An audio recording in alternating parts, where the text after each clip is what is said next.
I think you can stop sharing the screen. Meanwhile, good evening, everyone. Today we are going to start another webinar series, very interesting webinar series. After discussing a lot about allergic disorders, various allergic disorders in past few months, now we are coming back to basics, and basics are really very important. And in allergy, the good thing about allergy practice is that it is entirely based upon history, a good history, and simultaneously certain investigations and their right interpretation. So this webinar series will be revolving around all those basics, that is investigations in allergy practice. It will be done over 3 days. So today is day 1, and we will be having the foundation of allergy investigations today. And then it will be followed by some clinical practice and the clinically relevant cases and the test. And then in the third webinars, we will be discussing about some futuristic aspects also. So starting, I would like to invite our moderator for the day, Dr. Nayan Mani Deka. He is a senior pediatric allergist from Pratiksha Hospital, Guwahati. So Dr. Nayan is also a senior member of our IAP allergy chapter, current team. Dr. Nayan, you are welcome and you can start. Thank you, Neeraj sir. So good evening, everyone. A warm welcome to all delegates and respected faculty to this evening. The session is on foundation of allergy investigations, as Dr. Neeraj sir has said. As we know, the science of allergy is rapidly evolving, and the accuracy of our investigations determines the precision of our diagnosis. This session brings together eminent speakers who will guide us to the practical and clinical aspects of interpreting allergy test results, understanding eosinophilia, and appreciating the unmatched value of a good clinical history. We have 4 choices and focus talk, followed by some interactive question and answer sessions. Let's begin. Our first speaker is Dr. Himam Matthews, who will be decoding one of the most basic yet often misunderstood investigation, the total IgE. Hima ma'am is a faculty in Diploma in Allergy Asthma Immunology course, and she is a senior consultant and allergist in Lissi Medicity, Kochi, Kerala. She is also a DNB teacher and thesis guide, former assistant professor in AIMS Kochi, contributors in various chapters, an active member in IIP Allergy chapter, and she has lots of publications in national and international journals. And so welcome, and this session is yours, Hima ma'am. Thank you. Thank you, Dr. Nayan, for the nice introduction. Thank you. So is my screen visible? Yes, sir. Yeah, okay. So good evening, all. So today it's the first in the series of in allergy investigations. We have the basic investigations today. So the topic allotted to me is decoding total IgE, the interpretation and the clinical relevance. So we all know that we usually use the total serum IgE synonymous with allergy test. So if IgE is high, there is high level of allergy. So as allergist, we know that it is not the right way of putting things. So coming to what is IgE? So immunoglobulin E is a class of antibody that plays a central crucial role in the hypersensitivity reactions and immune defense against the parasites. So it is the least abundant antibody in human serum. So when we compare with the concentration of IgG, IgM, and IgA. But despite its low concentration, the biological impact is actually significant because we all know that anaphylaxis is mediated by IgE. So how has the discovery of IgE happened? So this is known as the reagenic antibody. So actually in early 20th century, the scientists knew that there is some allergic factor which existed in serum capable of transferring sensitivity, which is known as reagin. So in 1960s, the breakthrough happened that is simultaneously the Kimishige Ishizaka and Teruko Ishizaka from Denver, USA. So they use some electrochemical methods to isolate and characterize the responsible immunoglobulin class. So similarly in Sweden, Hans Benich and Gunnar Johansson also independently identified a novel myeloma protein from a patient which they termed IgE.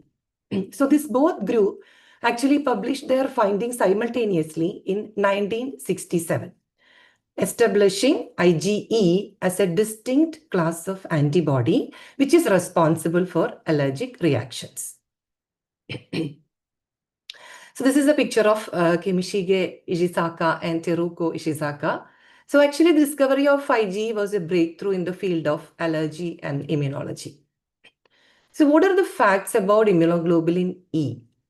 It is actually 0.004% of total immunoglobulins.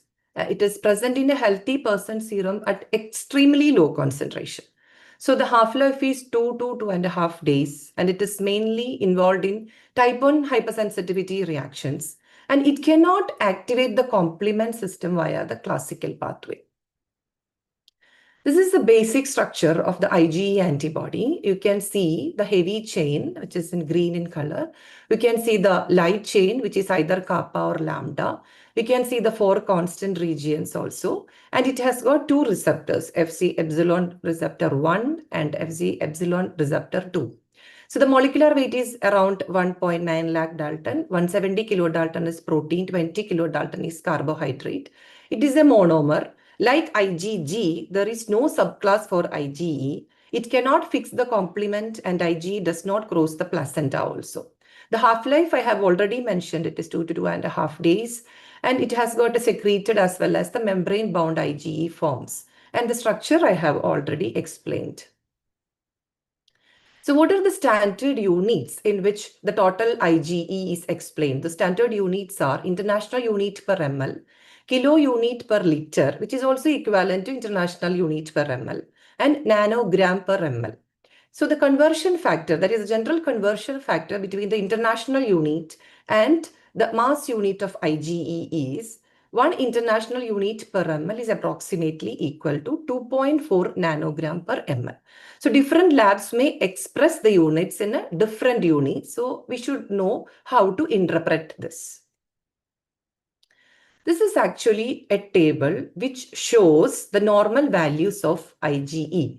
So you can see that from the cord blood, so it slowly the level increases, and actually around by 5 to 10 years, this is actually too high. So then the adult value, it reaches the adult value. So you can see that this is slowly increasing, and by 4 to 5 years, it will be slightly higher than the adult value. Then this comes the adult value.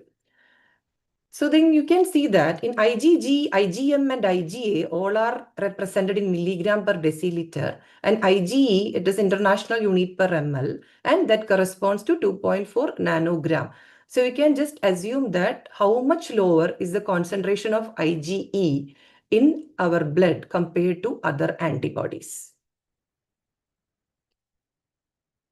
So in population where the parasitic infections are more common, the baseline IgE can be generally higher, making the Western reference ranges actually less applicable. So actually, is there an absolute cutoff? So what I have shown you is a range of IgE values depending upon the age. So you can roughly round off these values according to the age group, but there is no absolute cutoff for IgE. So suppose above a particular value, you can say, okay, this is definitely abnormal. Nothing like that. And as I already mentioned, there is some high background exposure, especially in parasitic infections. The values vary. The values will be slightly on the higher side. So the level of IgE should be interpreted according to the clinical scenario.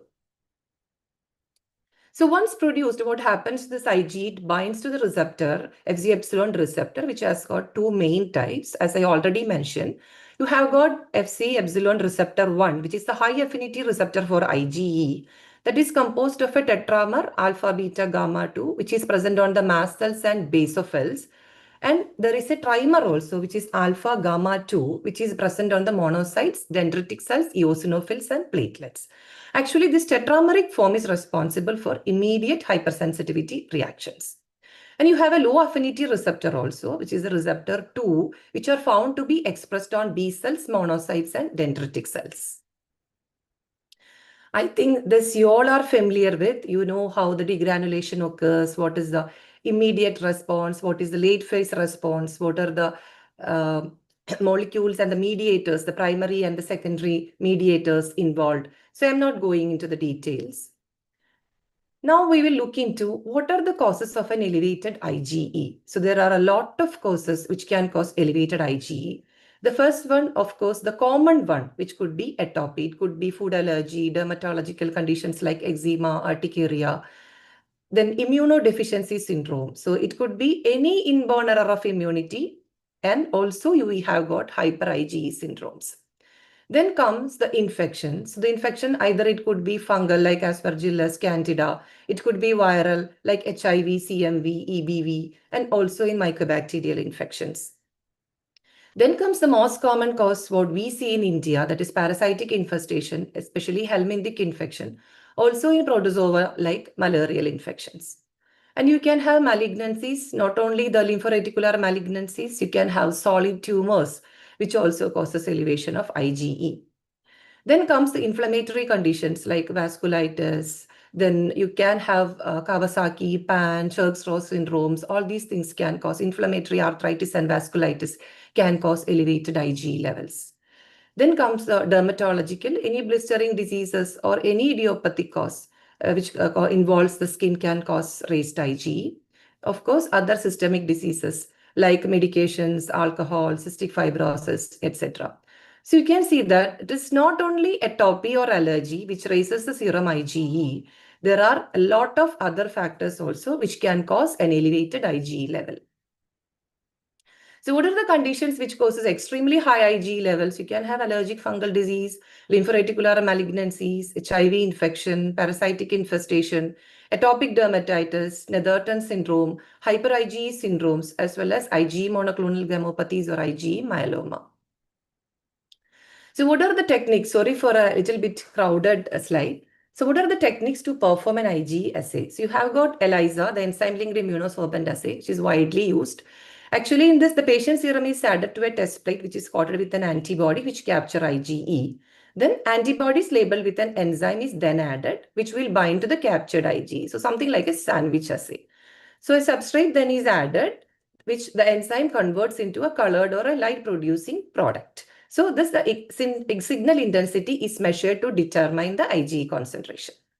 Then the next is the FIA or fluorescent enzyme immunoassay, which is also similar to ELISA, but it uses a fluorescent label for detection. It's often known as solid phase, so that the sensitivity and the accuracy increases. So the immunocap system utilizes the FIA technology. Then you have the chemiluminescent immunoassay. The technique uses a chemiluminescent reaction to produce a light which is measured. Then you have nephelometry, so which measures the light scattered by the immunocomplexes formed when the patient's IgE antibodies react with an anti-IgE antibody in a solution. And the final one, which is nowadays not used, but the first one to introduce, that is the RAST or the radioallergosorbent test. So now it has been replaced by the modern assays. So as we all know that there is a significant role for IgE in helminthic infection, because being large parasite, they cannot be engulfed by phagocytes. So what IgE does is IgE caught the parasite and enabled the tissue mast cells and circulating eosinophils to bind via the IgE receptors, and the toxic substances released from the cells in the vicinity of the invading parasites are capable of killing the parasite. So we will move on quickly into a few of the case scenarios. So the first case is a 14-year-old girl presenting with a long history of recurrent infection. So she has got history of pus-filled rash on her scalp and face as a newborn since childhood. And she has got numerous large deep-seated skin abscesses, primarily in her neck and axilla, requiring incision and drainage. So she has been hospitalized multiple times for severe pneumonia. Also, the history of chronic oral and nail fungal infection. And on examination, she has got distinctive facial appearance with a prominent forehead, deep-set eyes, broad nasal bridge, rough skin with healed scars of previous abscesses, also associated with the thoracic scoliosis and hyperextensibility of the joints. So the dental examination shows retained primary teeth despite the permanent teeth having erupted. So we all know, we are quite familiar with the scenario. So this is immunodeficiency or inborn error of immunity. So the count shows actually normal white blood cell count with notable eosinophilia. You can see serum IgE is markedly elevated. All the immunoglobulins are within normal limit. So actually this is an autosomal dominant hyper IgE syndrome, and the loss of function mutation of STAT3 is positive. This is a quite not a rare scenario we usually encounter. So this is hyper IgE syndrome. And the skeletal and dental abnormalities are characteristic features of STAT3 mutation, which is absent in DOCK8 mutation. So STAT3 and the DOCK8 are the one which we commonly seen in hyper IgE syndromes. So coming to the next scenario, it's a 9-month-old baby brought to the pediatric clinic by parents with a persistent severe skin rash worsening over 2 months, started on cheeks and spread to scalp, trunk, extensor surfaces of his arms and legs, associated with a relentless itching, oozing, and crusting. And physical examination shows irritable, constantly scratching child, skin is dry and scaly. Otherwise, this child is very well thriving. So serum IgE level is markedly elevated. It is 2800. So we know that this is atopic dermatitis. So coming to the third scenario, this is actually an adult patient, for example, a 65-year-old lady presenting with 4-month history of fatigue, weakness, and persistent low-grade fever with a frequent urticaria, which also started along with the symptoms. Initially, he took actually antihistamines, then had a weight loss of 7 kg with history of frequent pneumonias, no bone pain or neurological symptoms. She looks pale with a low-grade fever, has got urticarial rashes also. There is no lymphadenopathy, no organomegaly, no bone tenderness. Hemoglobin is low, ESR and CRP significantly elevated. Total serum IgE is extremely high. And the serum protein electrophoresis shows a faint but distinct monoclonal spike identified in the gamma region. So the serum immunofixation electrophoresis identifies the protein as IgE lambda. So this is actually symptomatic or smoldering IgE multiple myeloma or possibly some plasma cell dyscrasia. So this can also present with a chronic form of urticaria in adults, not that common in pediatric age group. So coming to yet another scenario with elevated hyper IgE, this is actually a common scenario we encounter in Kerala. This is a 5-year-old boy who presented from a rural area in Kerala, presented with 10-day history of intermittent fever, headache, tiredness, and irritability. He was treated from periphery with IV ceftriaxone and antihistamines because his blood investigation showed eosinophilia. So there is no prior history of atopy, asthma, eczema, or allergic rhinitis. And the peripheral blood showed eosinophilia 20% with an AEC of 4000, and serological test revealed significantly elevated total serum IgE levels. So from the history, it's clear that something which is involving the something points towards meningitis. So the lumbar puncture was performed, which showed pleocytosis, total count of 560 with a notable percentage of eosinophils. So even a single eosinophil in the CSF, we take it as significant, and there is a history of contact with the snail. So this is actually eosinophilic meningitis due to Angiostrongus cantonensis. Actually, Angiostrongus is a nematode. So what happens, the intermediate host is a snail. So the contact with the snail is a common history what we get usually along with this type of case scenarios. So usually before developing meningitis, they simply present with a low-grade fever and associated some upper respiratory infection, probably some viral mediated. And then usually their peripheral blood will show eosinophilia. So they will be getting treatment for eosinophilia, but gradually, this eosinophilic inflammation of the meninges will evolve. Then finally, the symptoms occur. So moving to another scenario, this is actually a 24-year-old construction worker with a 4-week history of a dry cough, wheezing, intermittent shortness of breath associated with generalized fatigue and abdominal discomfort. There is a history of weight loss of 5 kg over last 2 months. No rash, fever, no history of asthma or atopy. So he has a history of working in rural area where the sanitation was poor, and he recalls a frequently walking barefoot, consuming some local food washed in untreated water. So physical examination has got some high-pitched expiratory wheeze, and abdomen has got some diffuse non-specific tenderness. Serum IgE is markedly elevated. X-ray shows some transient patchy pulmonary infiltrates.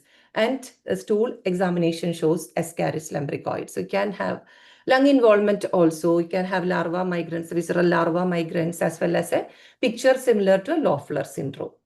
Here also you will get a high IgE level. Coming to yet another scenario, which is also common in our practice, 8-year-old girl with a moderate persistent asthma since the age of 3 years, now brought with a poorly controlled respiratory symptoms over past 3 months. So the usual maintenance therapy with inhaled corticosteroids and LABAs are proving ineffective. So there is increase in asthma exacerbation, frequent use of rescue inhaler, requiring multiple courses of oral corticosteroids. And they noted also the productive cough with brownish mucus plug, recurring low-grade fever, fatigue, and chest pain. So on auscultation, there was bilateral polyphonic wheezing with coarse crackles. So initial laboratory investigations of the peripheral blood showed eosinophilia and elevated total serum IgE. The skin prick testing was positive for aspergillus. Chest X-ray showed fleeting infiltrates and tram track opacities, which was confirmed by HRCT chest. And aspergillus specific IgE was positive. So this is again a case of ABPA. So these were the scenarios where you could get elevated IgE levels in the serum. So not only allergy, there are yet another so many clinical conditions where you could get elevated IgE levels in the blood. So it could be due to allergic diseases. Allergy, we all know that this might be the most common cause what we see with the elevated IgE level. So still it could be, as we already discussed the scenarios, it could be parasitic infection. It could be inborn error of immunity as well as hyper IgE syndrome. Then the initial phases of hyper IgE syndrome, we may not get the characteristic phases also in the case of STAT3 or Job syndrome. And a lot of inflammatory and autoimmune diseases like ANCA-associated vasculitis, etc. you can have. The lymphoreticular malignancies you can have. And so many other conditions also. Ma'am, you have few minutes left. Yes, Dr. Nayan. The last slide. So what are the take-home messages? IgE is a non-specific marker. So what is important is a clinical correlation, which is crucial. So a high IgE value should be interpreted alongside the patient's history, physical examination, and other lab tests. So a high total serum IgE level indicates an active immune response, but does not specify the exact cause. So allergy could be the most common cause. So the frequent causes of elevated IgE are atopic conditions that we all agree. And total IgE can be a useful screening tool, but specific IgE testing or other diagnostic tests are required to confirm the cause for the elevated level. And high total serum IgE is a valuable clue, but it serves as a starting point for further investigation rather than a definitive diagnosis of its own. Thank you. Thank you, ma'am, for your nice and very detailed elaboration on IgE. Is there any question in this discussion? There is no. Just I have a query. I'll stop. Yeah, just I have a Yes, query. Dr. Nayan. We often see elevated total IgE in children with parasitic infestations or atopic dermatitis. Yes. How can we distinguish between this atopy-related elevation and other causes of high IgE in such cases? Is there a differentiating point? No, nothing like that. So that is why your history. We always say in allergy, the most important thing is history, the clinical scenario. So you have to do the physical examination. Then only you have to differentiate. Because mild form or atopy even. So the eosinophilic meningitis scenarios, we usually see even mild form of atopy. So these cases are sometimes diagnosed late also. So we have to analyze the symptoms. The history you have to get in detail. Then again, we have to go to clinical examination and any other test which is specific to rule out the particular condition. And one thing, other than atopy. Yeah, one thing, ma'am, sometimes patients have clear clinical allergy history and also symptoms is there, but still yet their IgE level is low.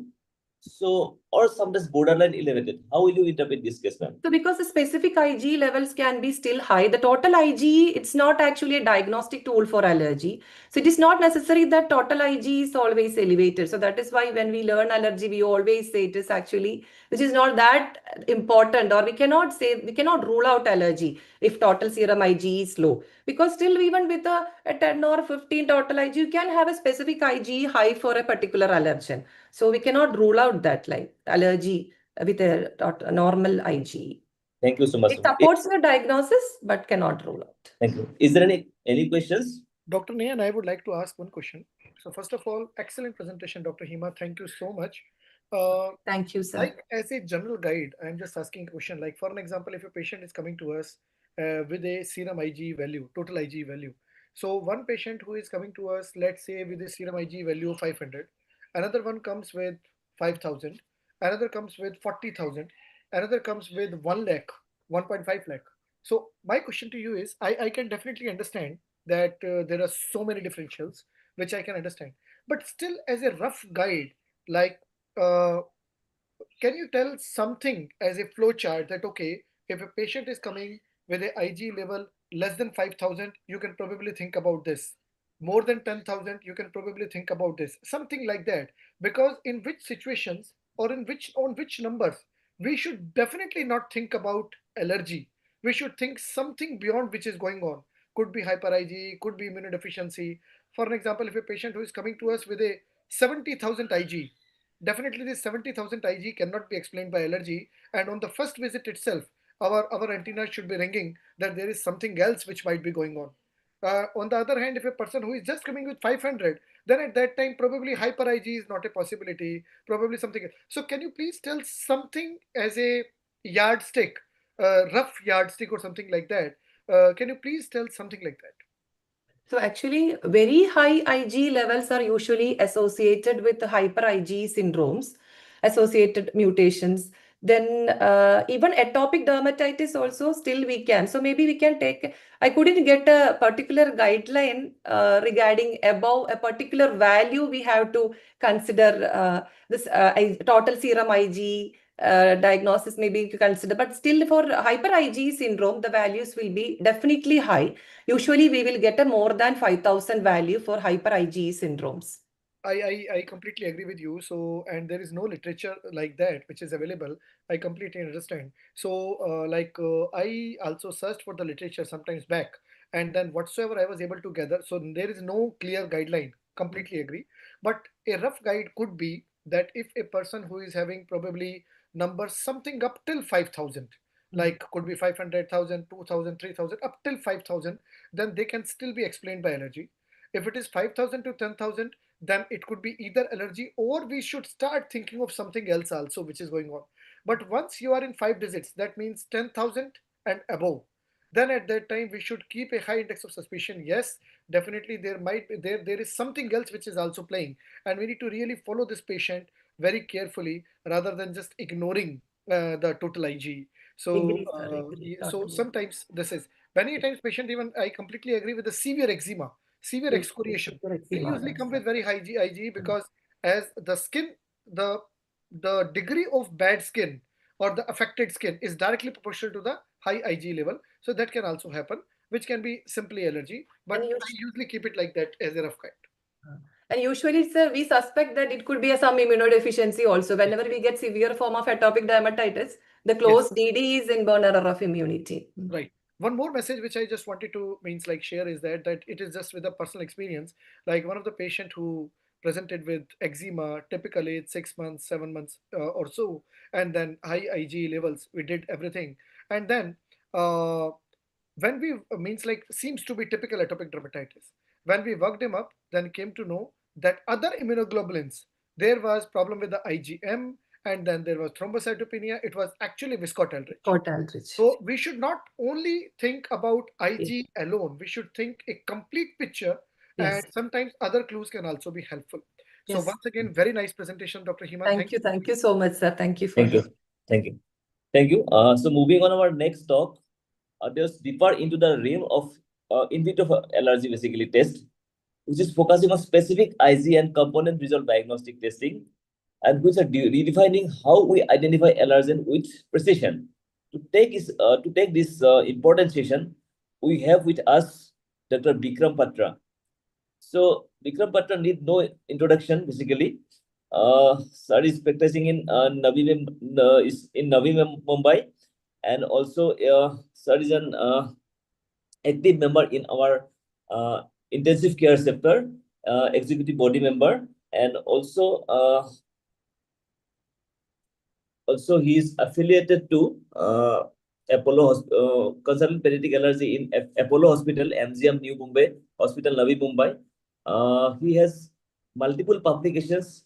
He has authored various textbooks, and he has multiple accolades in his name. So welcome, Dr. Patra, for your session. The session is yours.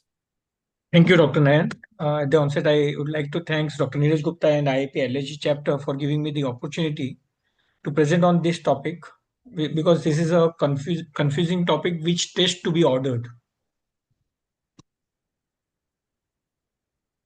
So is my screen visible? Yes. Fine. Yeah. So we know what is gold standard in the diagnosis of allergy testing because patients will come to you and we know that key allergy is a clinical diagnosis. Most of the time we have to believe on our history and we have to treat accordingly. But many a times we need to prove what is the culprit, what is the allergen source, and then the question arises which one to go for. And we know that skin prick test is always considered the gold standard test. But few clinical questions to begin from my presentation.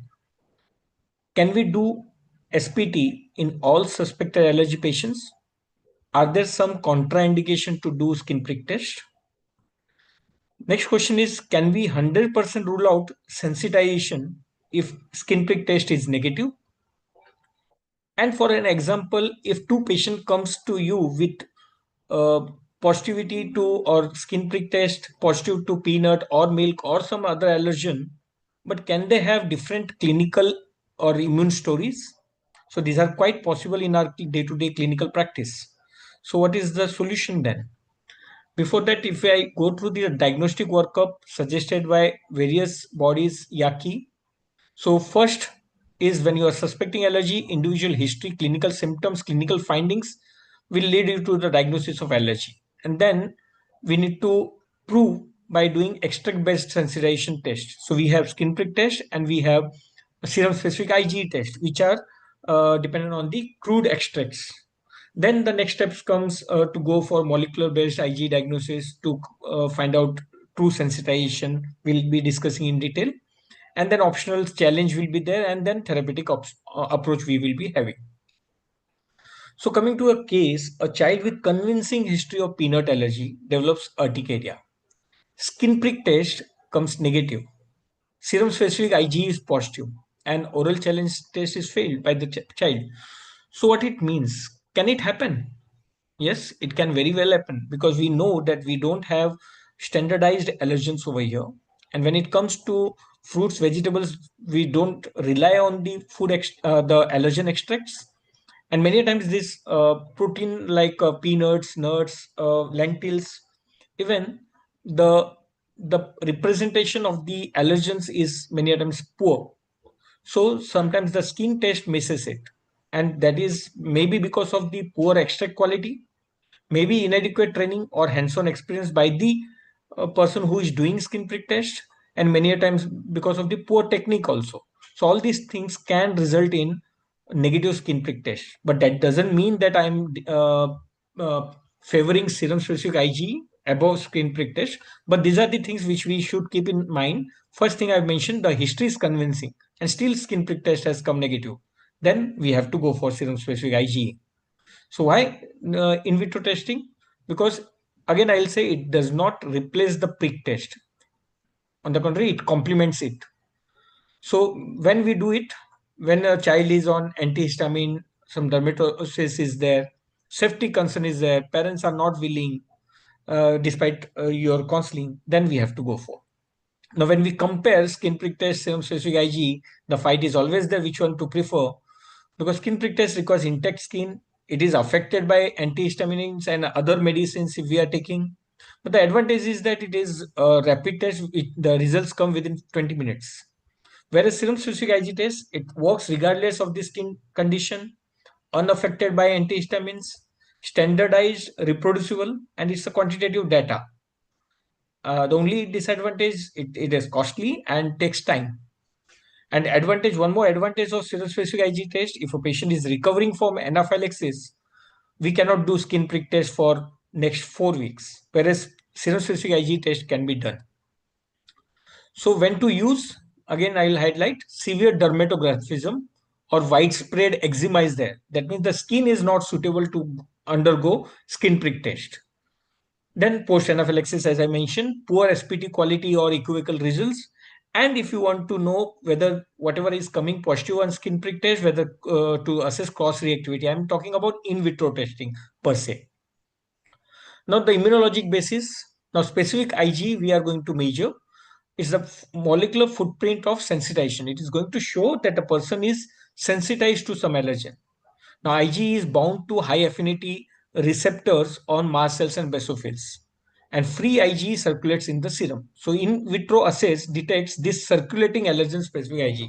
So, IgEs are found in serum, freely circulating, and many IgEs are bound to the mast cells and basophils. So, we are not detecting those bound cells; those are detected by skin prick test.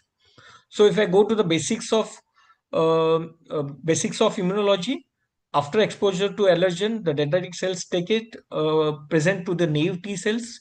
Then the naive T cells differentiate in presence of various interleukins. It differentiates into Th2 pathway. Then the Th2 cells are presented to the B cells. B cells class isotype switching takes place, and B cells gets converted into IgE secreting plasma cells, and they secrete IgE.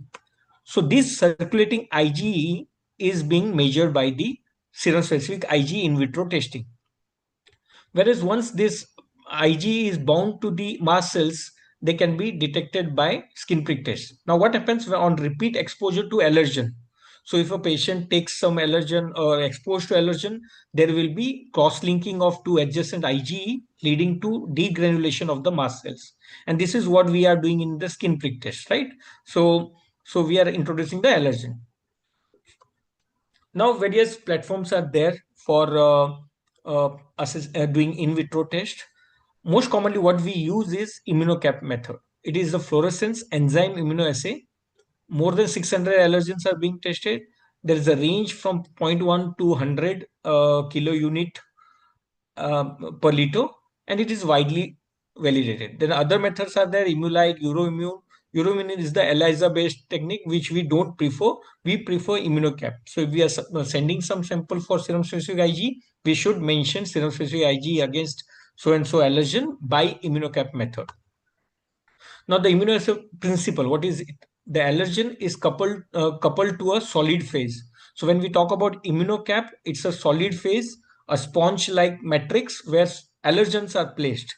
Then we apply the patient's serum to that matrix, and this IgE binds to the allergen. And then the excess of the allergen is washed off, and then an enzyme labeled anti-IgE is added. It gets bind to the IgE present in the serum, and thus enzyme labeled anti-IgE is detected, and that is measured in terms of KUA per liter. So what is this allergen specific IgE? The A in the KUA stands for allergen specificity, and this is the basis of whether the test is quantitative or semi-quantitative. We can mention over here. So if a result or the report is in terms of KUA per liter, it is a quantitative test. Whereas in a semi-quantitative test, you will get in terms of a range, like low, medium, moderate, or high, like that.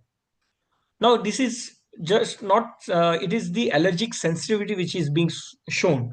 A higher value indicates a higher level of sensitivity to that specific allergen.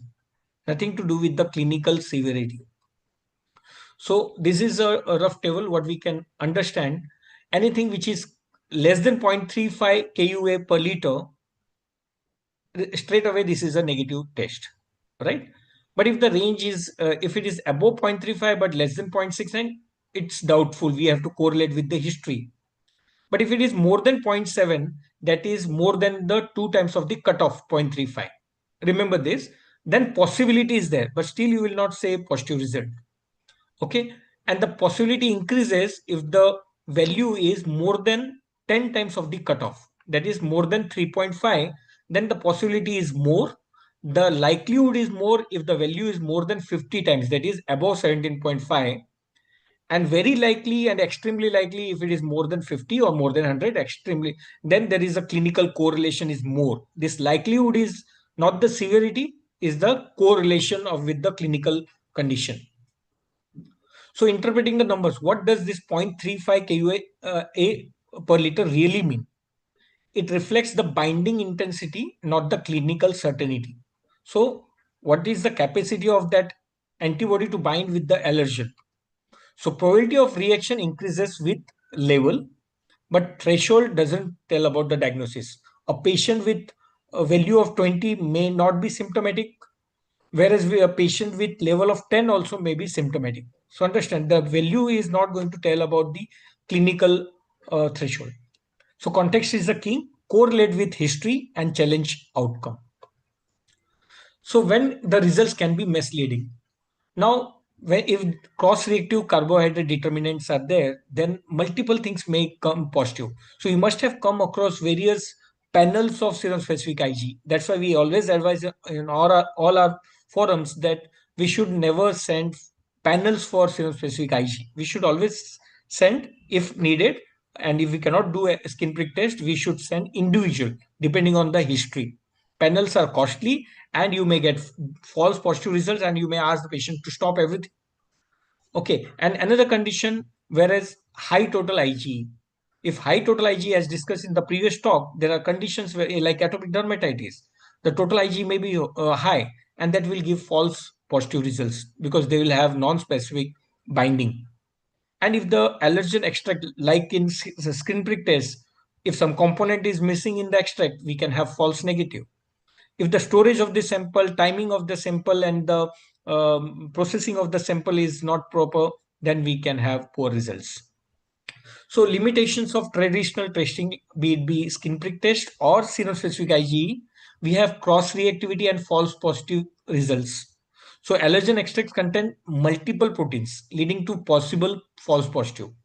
They cannot differentiate between genuine sensitization and cross reactivity. The lack of standardization in extract composition, specifically when it comes to skin prick test.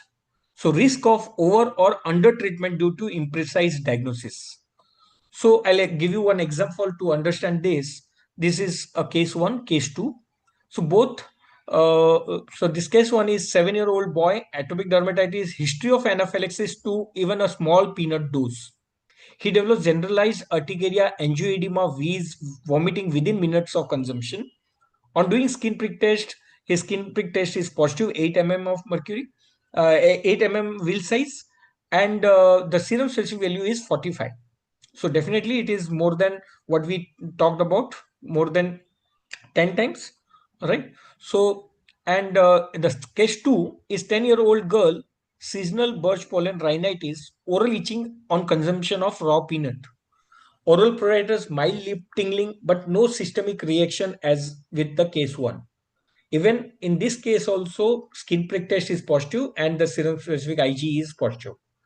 So the patient, both the cases, they are positive to peanut, but one is a severe systemic peanut allergy, the other one is having mild oral allergy syndrome. Now, if we restrict ourselves to the skin prick test or the serum specific IgE, will be able to differentiate or diagnose the condition? No. Let us understand. Then what is the solution? The solution is the component result diagnosis. Let us understand what is component result. This is the next gen. CRD uses purified native or recombinant allergens to detect Ig to specific components. So each allergen will have different components.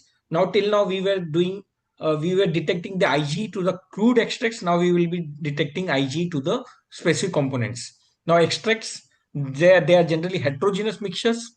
They are less specific, whereas molecular, they are single purified proteins, highly specific, allows precise identification of the sensitizing proteins. So in an allergen, many protein epitopes will be there, but all epitopes will not be allergenic. Few will be. So that is being differentiated, and that does we can differentiate between true allergy and cross sensitization. Also, risk stratification and personalized treatment can be. So to understand this image, I'll show you. This is total IgE. Now, total IgE can be, as mentioned in by Dr. Hima, doctor, that IgE can be against parasites, that IgE can be against allergens. So when we are measuring total IgE, it is the sum of all this. But if you are wanting only against allergen, that is the failure top, the combination. Still, we are not specific. If we are asking for some specific IgE like house dust mite or say some peanut, so that is what is called as serum specific IgE. Now, if I talk about house dust mites, then we have different components: DRP1, DRP2, DRP10, DRP23. So these are various components. That is what being diagnosed by component result diagnosis.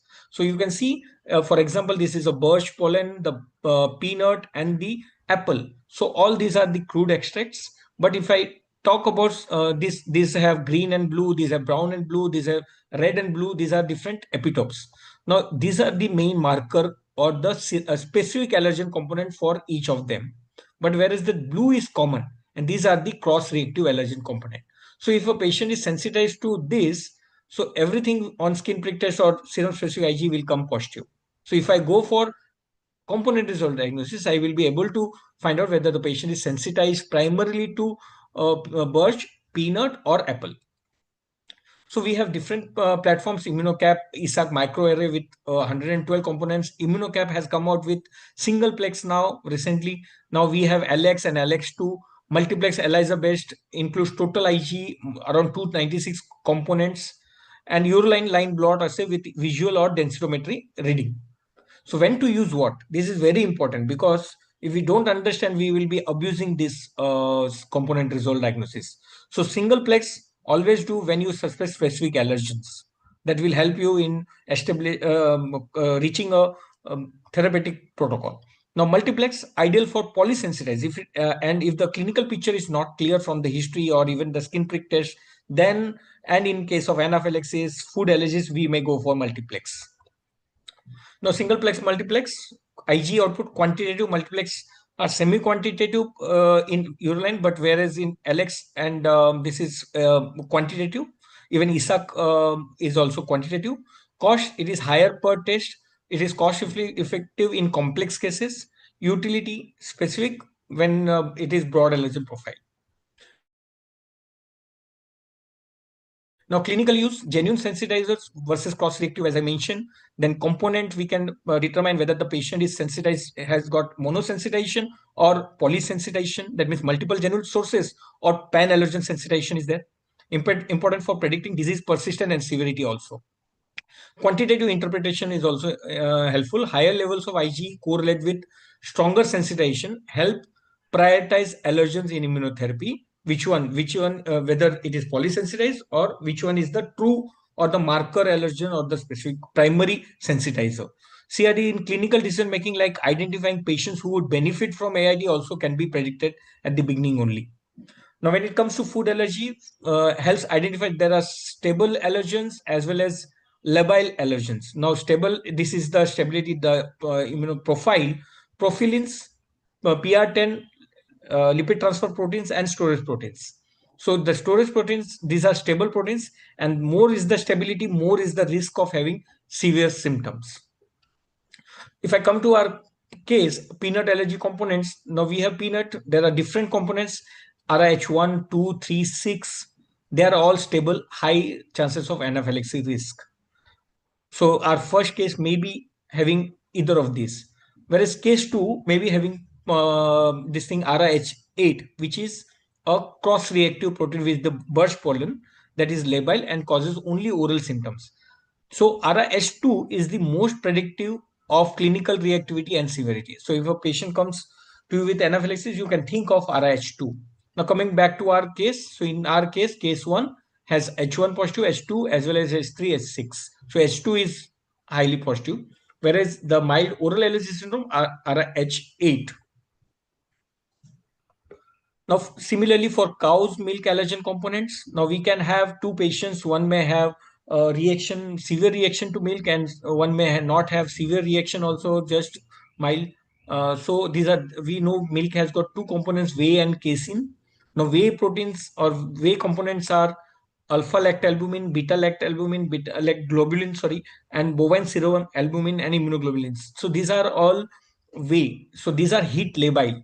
So on boiling the milk, this will get denatured, the patient may not remain sensitized. So typically, if a patient says that the patient gets reaction only after consumption of raw milk products, then you think of veal.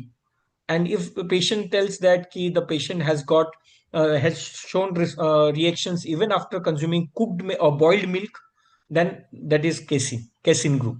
They are very heat stable. So this is typical example: 1-year-old male child presenting with vomiting rash after dairy products. Skin prick test is showing positive to milk. CRD high IgE to casein. So sensitization to casein, the chances of prolonged or persistence of milk allergy is more. So in such cases, we cannot give even the boiled or the baked milk. We have to use extensively hydrolyzed amino acid formula. But milk allergy is in the outer. So every yearly we have to give a oral challenge. Clinical utility, we know that we have risk stratification, clinical decision making, but it is also important in immunotherapy selection.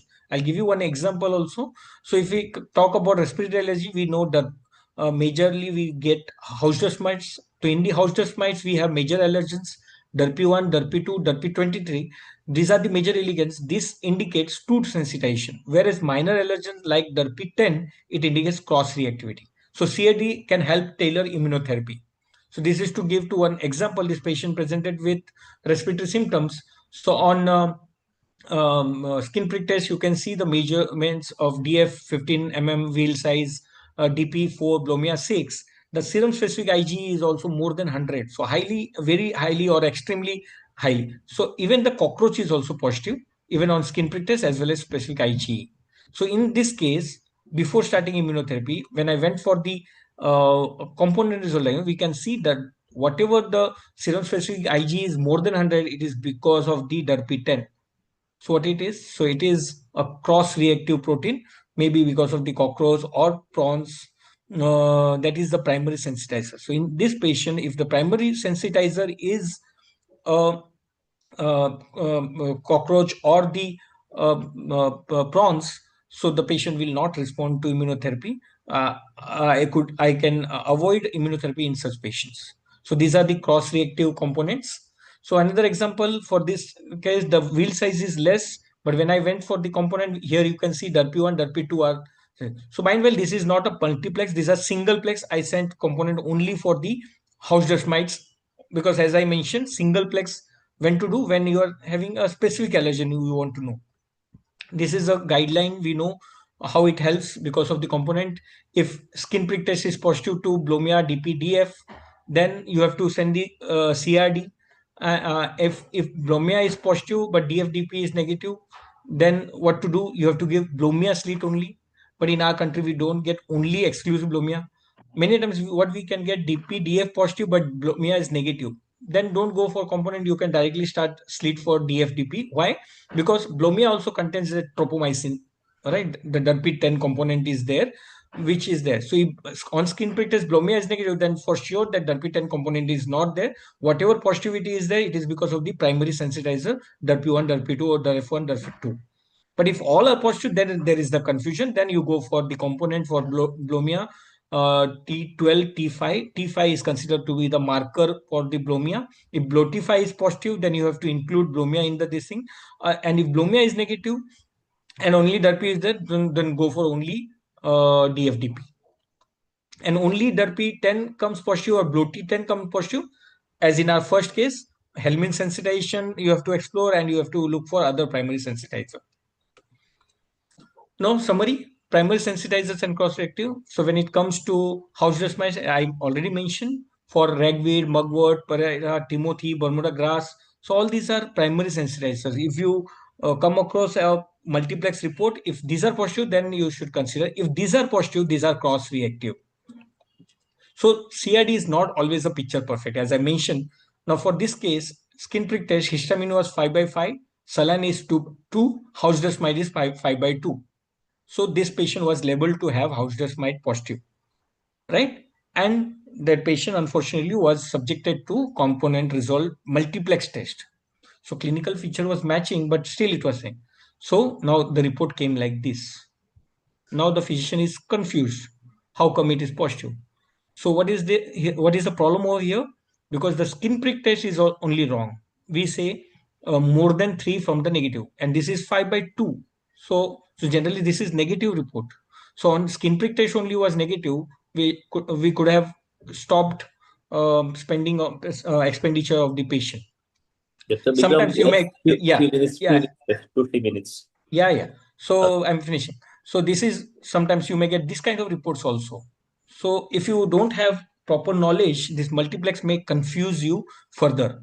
So always remember, this CRD is a double-edged sword. If you have proper knowledge, it can give you diagnostic precision.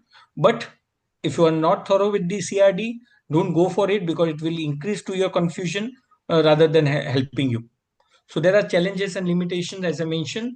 Cost is higher than extract-based testing, availability limited. Not all allergens from our country is included. Not all allergens have known components. Some tests are semi-quantitative.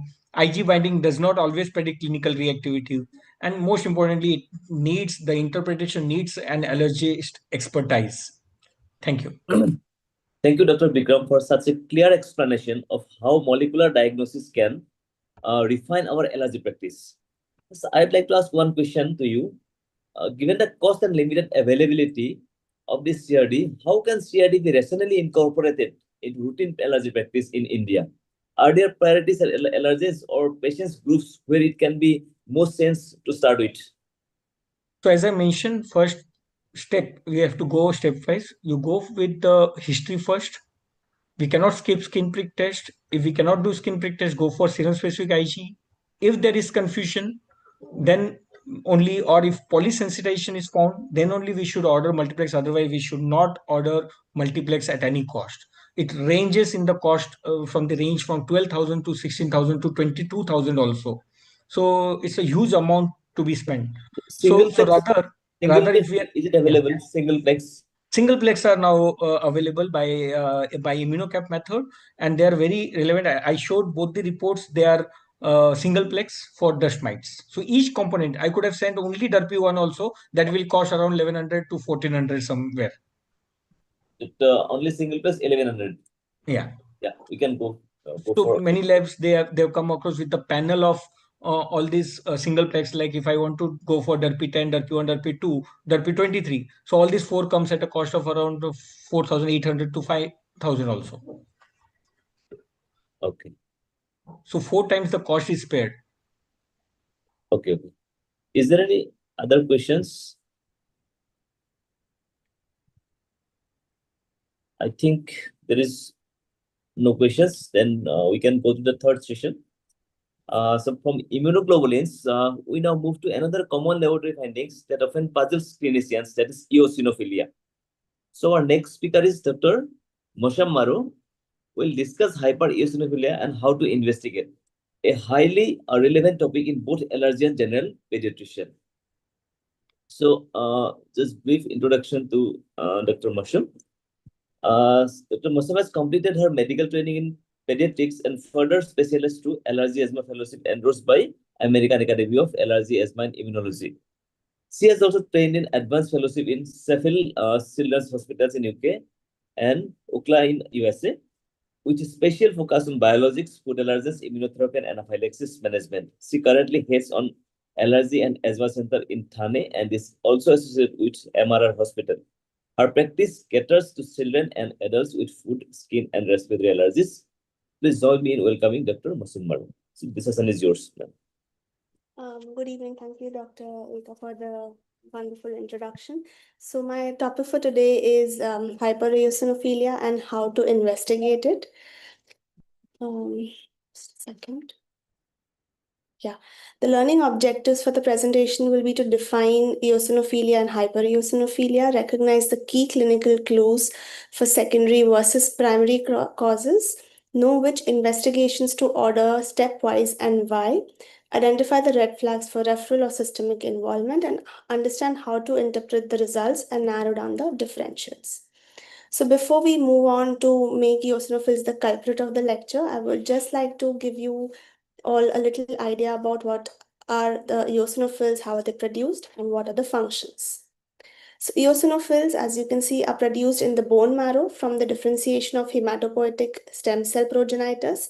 Their differentiation, maturation, and release into the peripheral blood is orchestrated by a specific combination of transcription and growth factors, most important being IL-3, IL-5, and GM-CSF.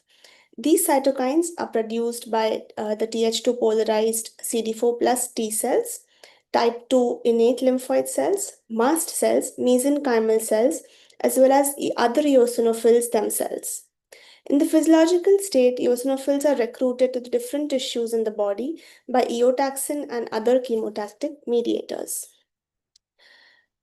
So the function of the eosinophils goes by the hypothesis, which is the Lyle hypothesis of 2010, which suggests that resident tissue eosinophils secure local homeostasis, prevent remodeling, and promote tissue repair.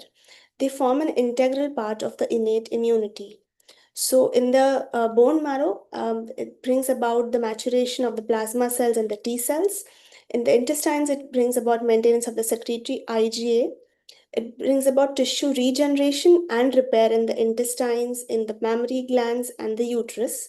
And in the adipose tissue, it improves the insulin sensitivity and protects against obesity. In pathological states, the chemotactic factors increase in the affected organs and tissues, which leads to tissue recruitment of eosinophils. They store numerous cationic proteins in their granules, such as the major basic protein, eosinophilic cationic protein, eosinophil-derived neurotoxin, eosinophil peroxidase, and other cytokines like IL-3, 5, 6, 13, TNF-alpha, TGF-beta, lipid mediators. All these mediators and proteins, they bring about cytotoxic and procoagulant effects. So this is a summary slide to show how eosinophils can act both in homeostasis and disease with the same mediators and the cytokines. It does help in remodeling of the tissues, but in the disease state, it also increases the tissue damage and fibrosis. It causes immune cell maturation, but also has inflammatory signals and produces aberrant hyperreactivity in the tissues. Again, the slide here shows all the disease conditions that it causes in the peach color. They are distributed organ-wise, but rather than doing this, we'll be taking a case-based approach. So first, let's learn what's the normal eosinophil count like. Normal bone marrow contains between 1 and 6% of eosinophils, and these produce an eosinophil count in the peripheral blood of 50 to 500 cells per microliters, which is between 1 to 4% of all the WBCs. Eosinophil counts are higher in neonates than in adults, and the values gradually fall in the elderly. There is no sex or ethnic variation in the eosinophil count. How to identify or define eosinophilia? Blood eosinophilia is defined as an absolute eosinophil count in the blood more than 500 cells per microliter.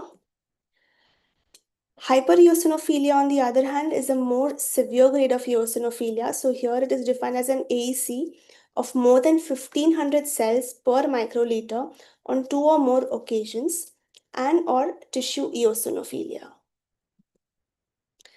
And hypereosinophilic syndrome is hypereosinophilia with organ involvement, wherein we see organ damage and dysfunction, which is caused by the tissue eosinophilia. Now we will classify the eosinophilic syndromes as per the IACI classification of 2023, which classifies the eosinophilic syndromes into familial hypereosinophilia, hypereosinophilia of unknown significance, secondary and primary hypereosinophilia. So familial hypereosinophilia is usually detected in childhood and is associated with immune deficiencies. Hypereosinophilia of unknown significance, or the idiopathic variety, does not have any familial clustering, does not have an underlying pathology of molecular or genetic abnormalities, and does not show organ damage. However, secondary or the reactive hypereosinophilia is secondary to some other cause which is driven by cytokines, and primary or the clonal hypereosinophilia is driven by neoplastic expansion of the eosinophils. So how do we go about investigating hypereosinophilia in these patients? Should we do all these tests of blood counts, blood films, liver function, bone profiles, lactate dehydrogenase, renal functions, inflammatory markers, and B12 in all the patients? Well, my answer is no. We have to follow this approach, which is history, which should drive the investigations in all our patients. So first we'll go for the case of a 13-year-old boy who presents with fever, dry cough, and abdominal discomfort for the past 2 weeks. He recently returned from a family trip to Thailand about 4 weeks ago, where he swam in the local ponds and ate grilled seafood from street stalls. There was no rash or itching initially, no history of drug intake or known allergies in this child. On examination, the clinician noted that the temperature was normal, mild pallor with no rash or lymphadenopathy, mild hepatomegaly on the palpation, and the lungs had scattered bronchi. There was no cardiac or neurological findings. Some of these battery of tests were sent, wherein the CBC showed a normal a normal hemoglobin, raised TLC count with hypereosinophilia, normal liver and renal functions, peripheral smear showing mature eosinophils but no blast cells.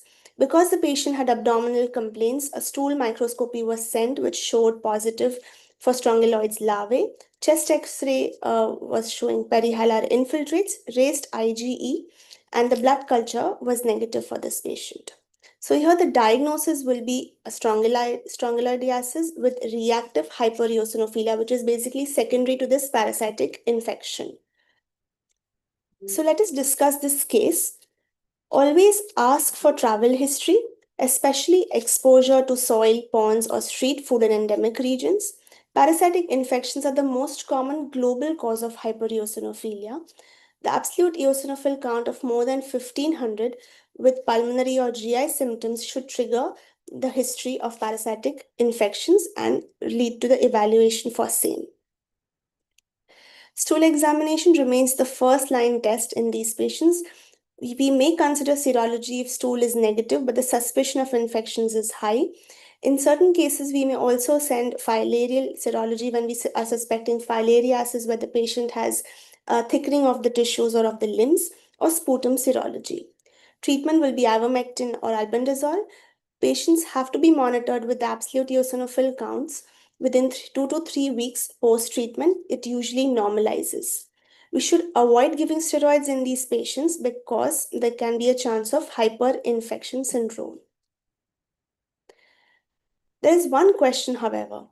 In this patient, if there was a history of travel and eating outside food, why did we still go ahead and evaluate for organ damage?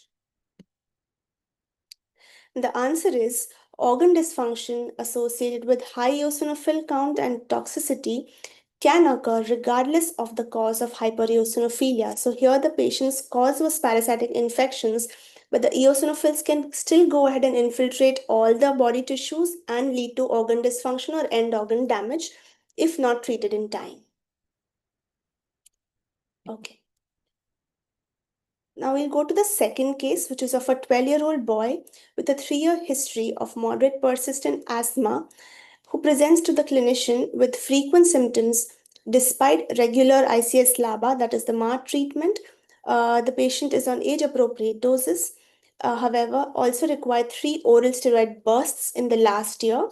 Nighttime coughing and exercise limitation was observed by the parents, no exposure to pets, and it is a non-smoking household. On examination, the clinician noted that it was a well-grown child, had mild wheeze on auscultation, no clubbing, no nasal polyps, had a good inhaler technique, and was adherent to the treatment.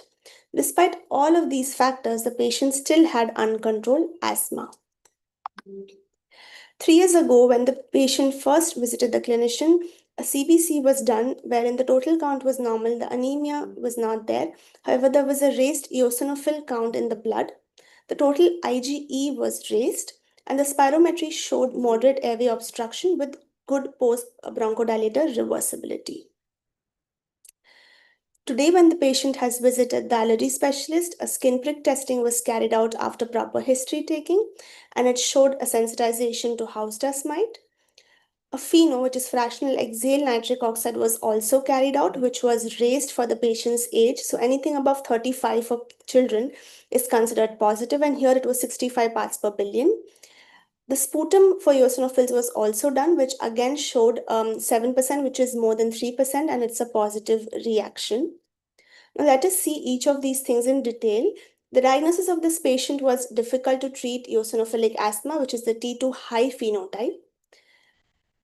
Okay, so first we'll discuss about the fractional exhaled nitric oxide.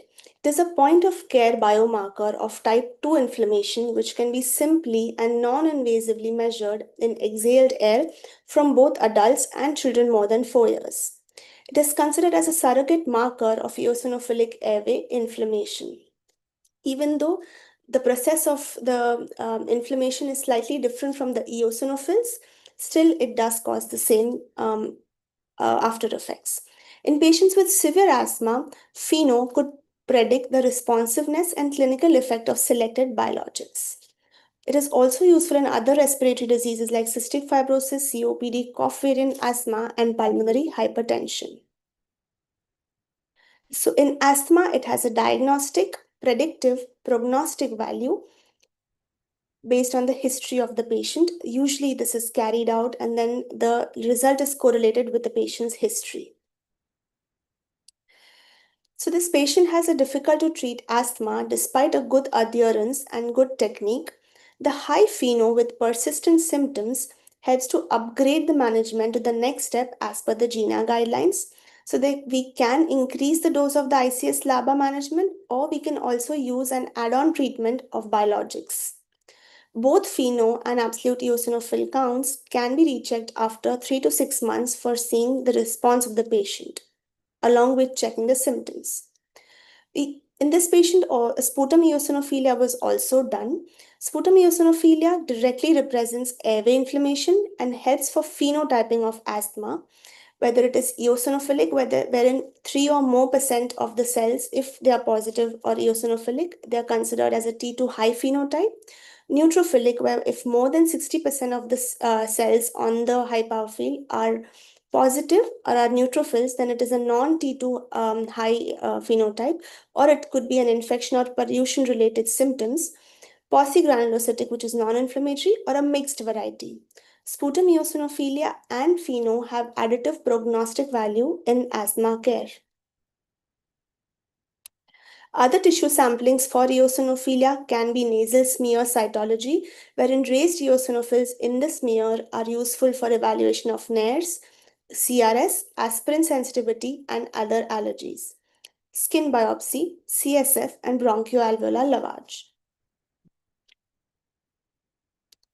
What are the other surrogate markers of eosinophils? Apart from FeNO, eosinophilic cationic protein in the various tissue fluids, eosinophil peroxidase, and eosinophil-derived neurotoxin in blood and urine. These are known to predict the development of asthma in wheezing children.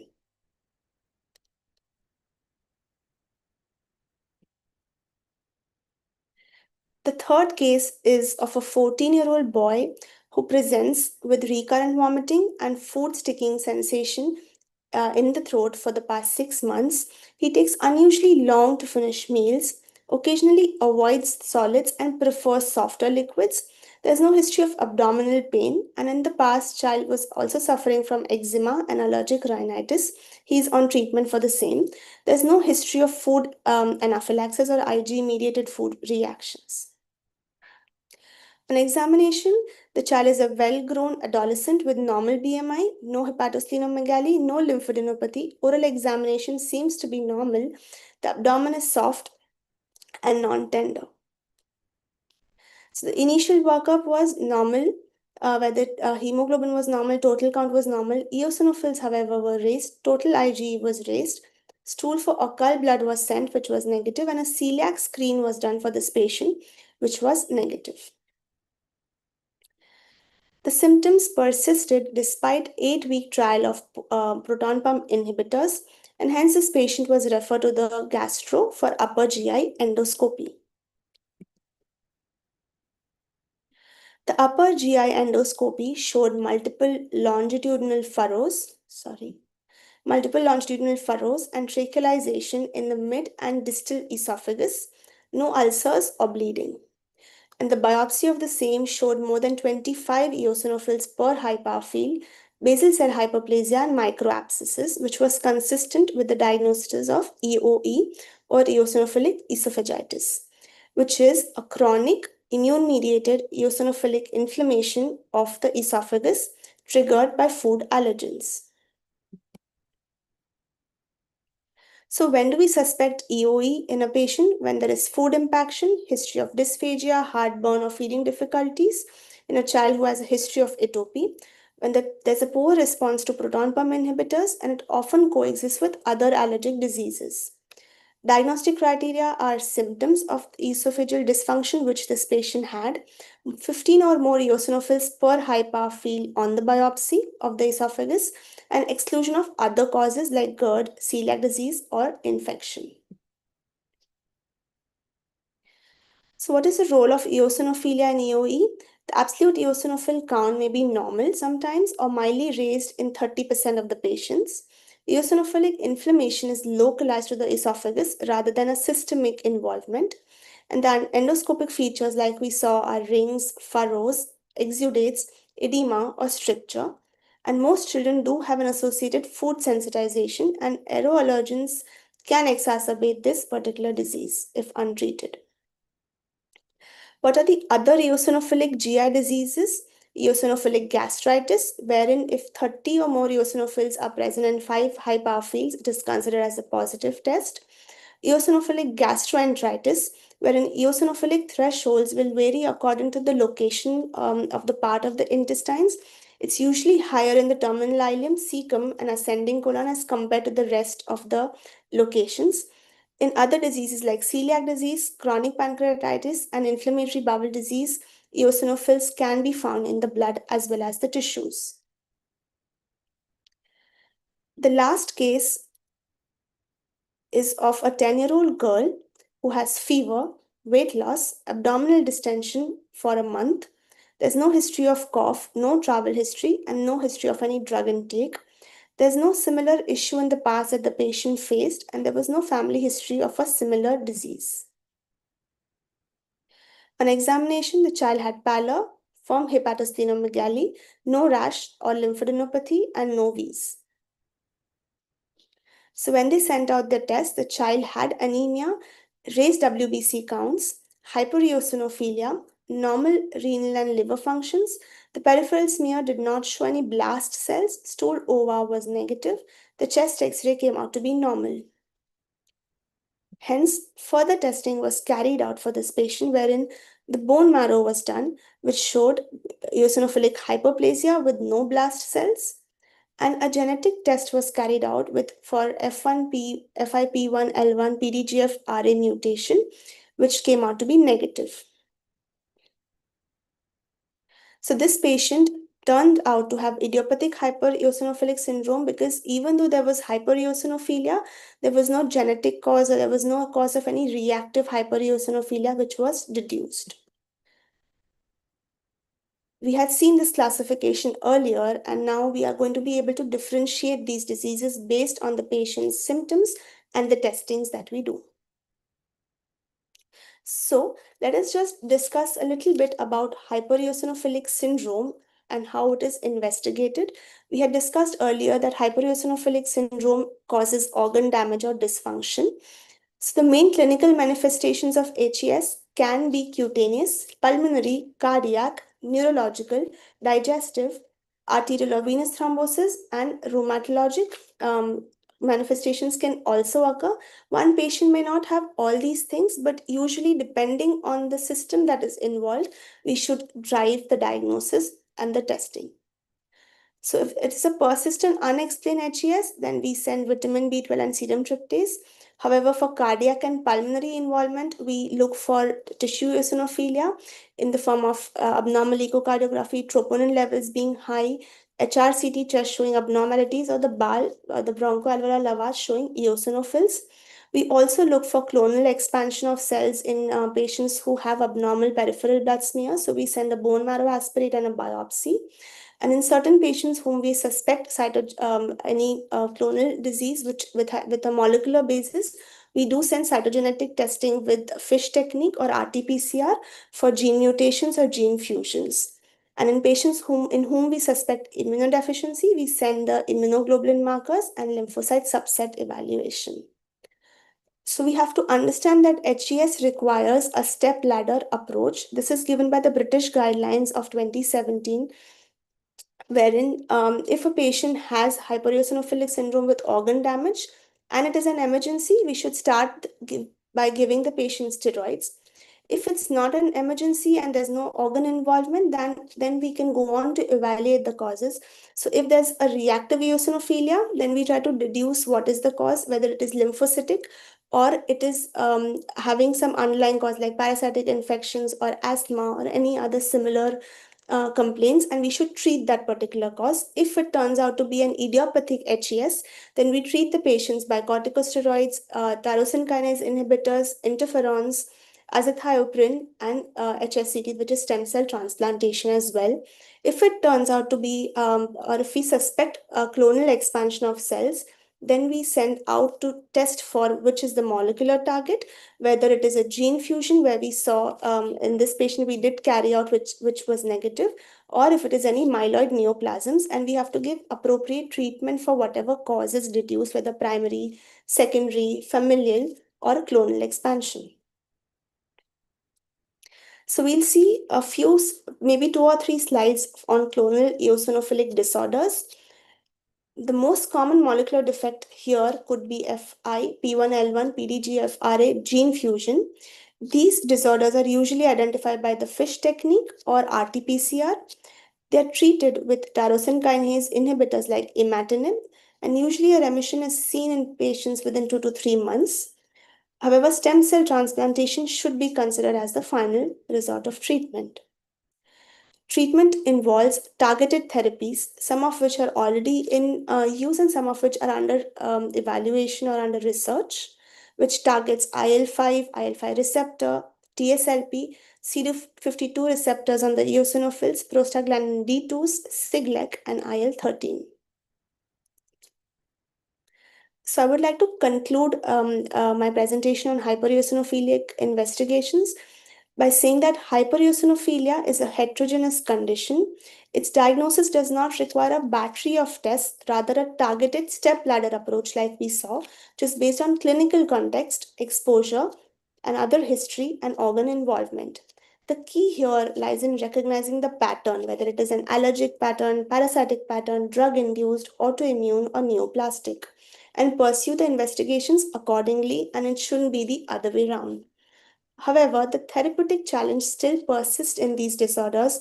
While neobiologics and eosinophil depleting agents show promising results, complete blockade of the eosinophil will risk disturbing the homeostatic function and immune function of eosinophils, like tissue repair, defense against parasites, and antiviral roles.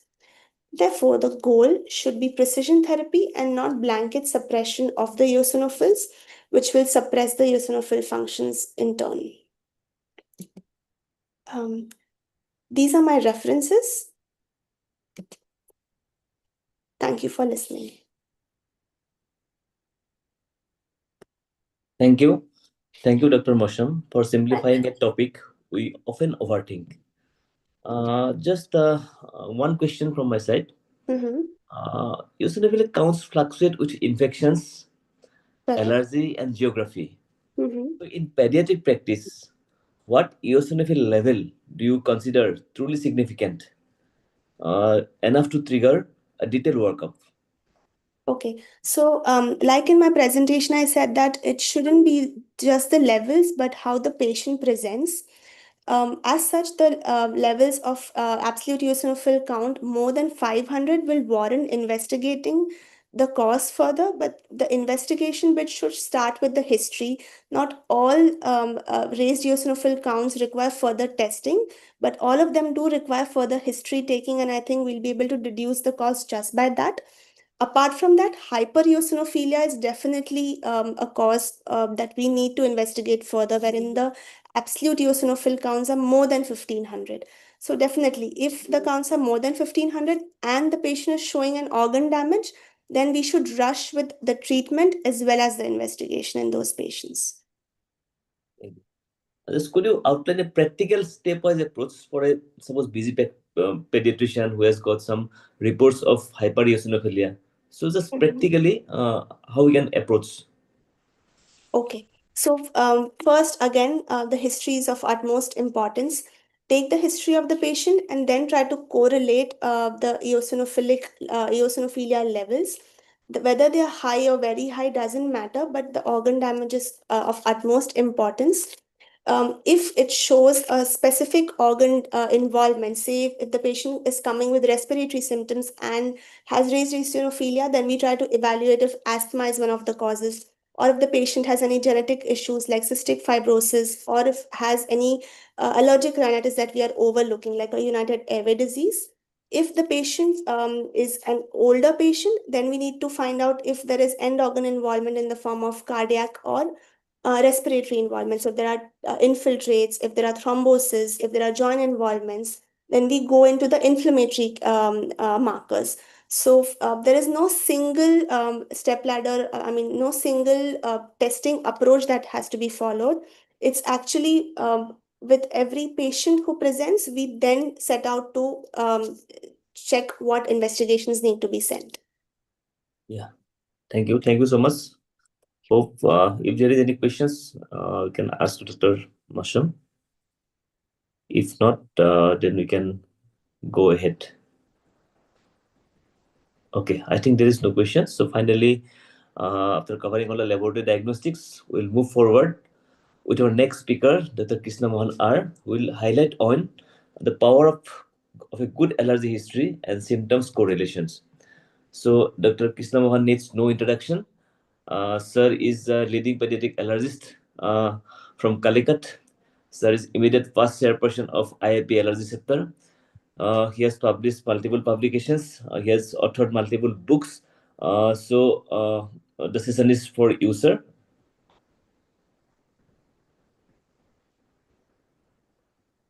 Am I audible? Yes, sir. Yes. Okay.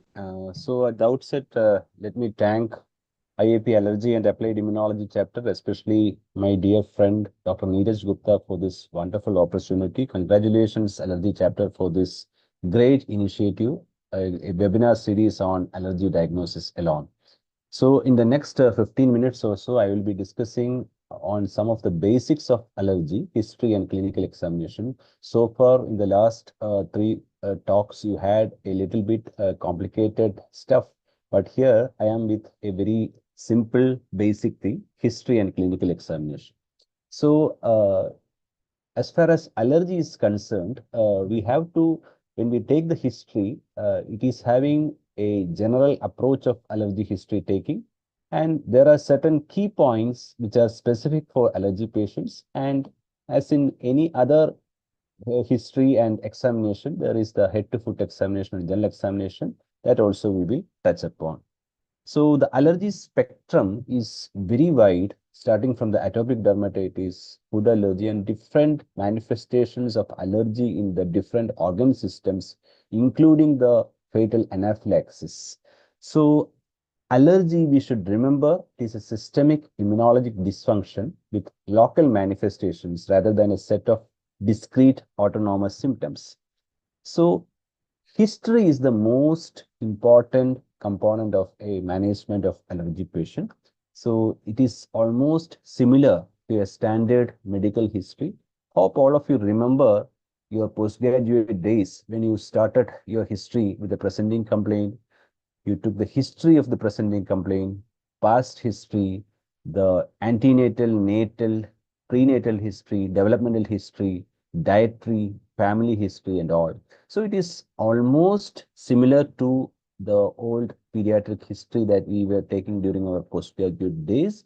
But one other important component which we should consider separately in an allergy case is the environmental history. So I will be talking a little bit more on environmental history in this talk.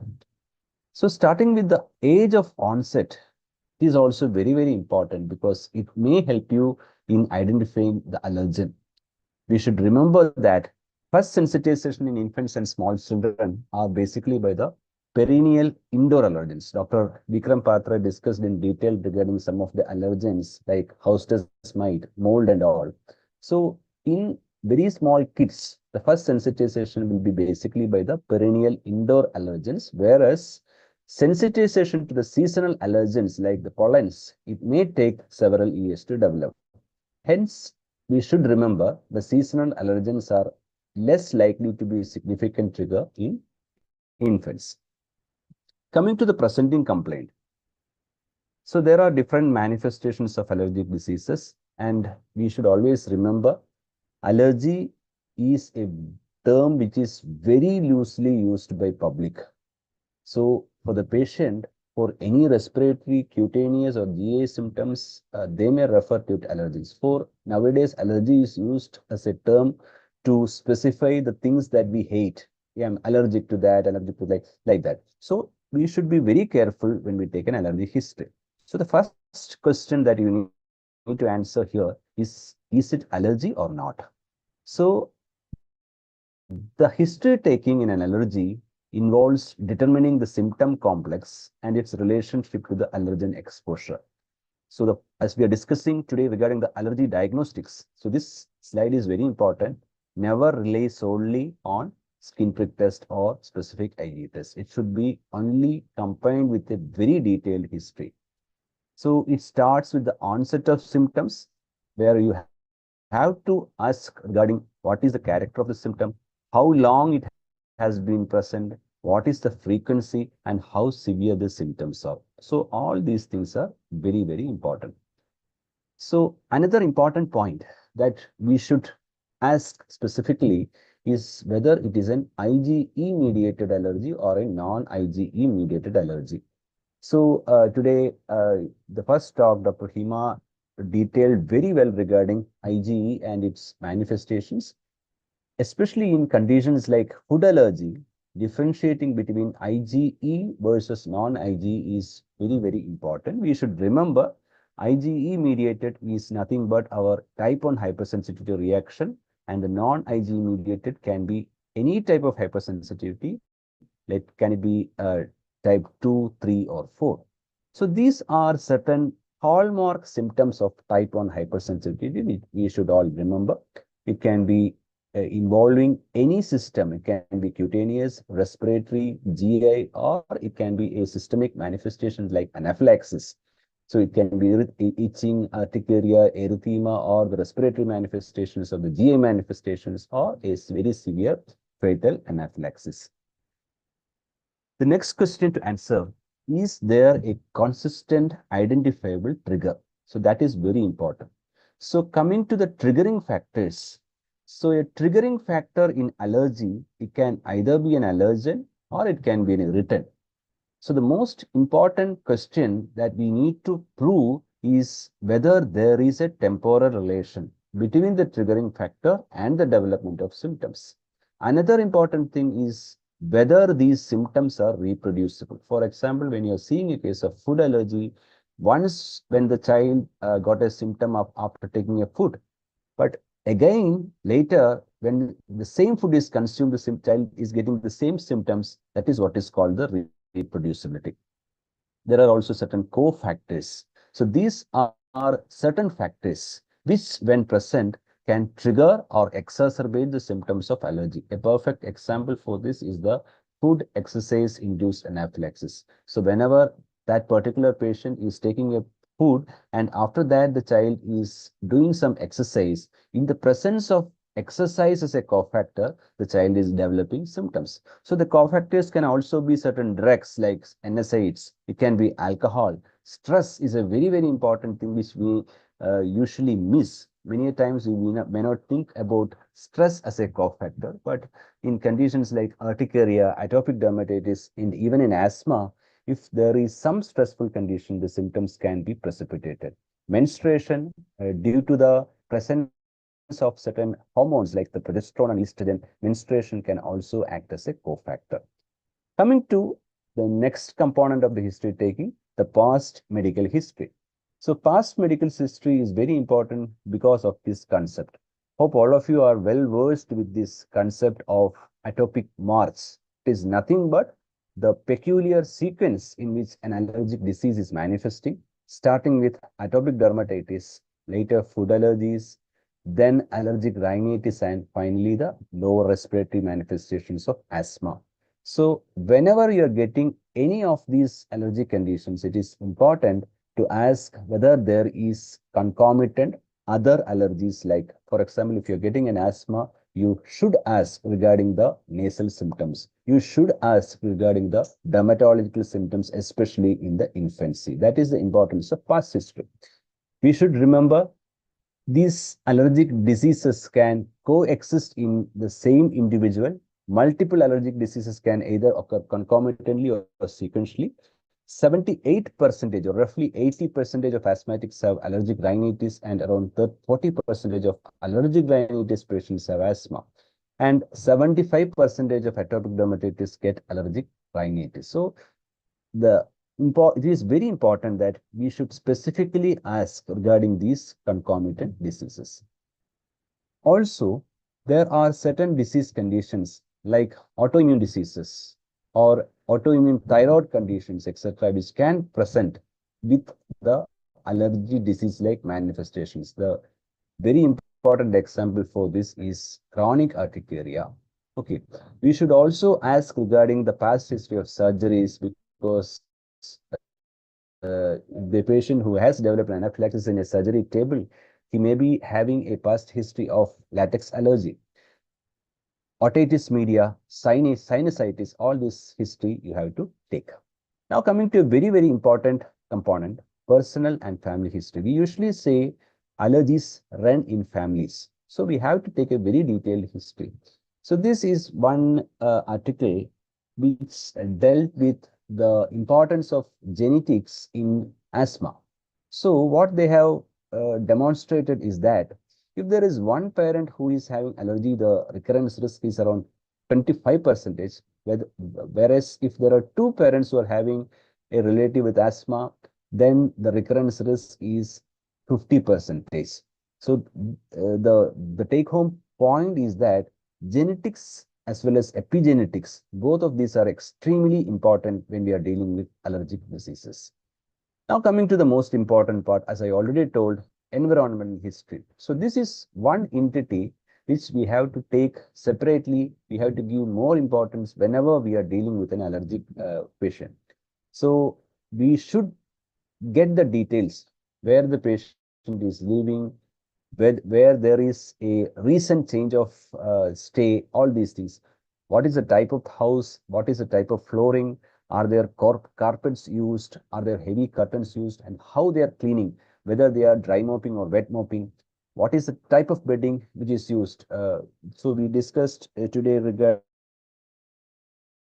the dust mites, which are very, very important allergenic sources. So whether they are using a normal bed or after diagnosing, they are now using a dust mite proof covers. All these things are very, very important.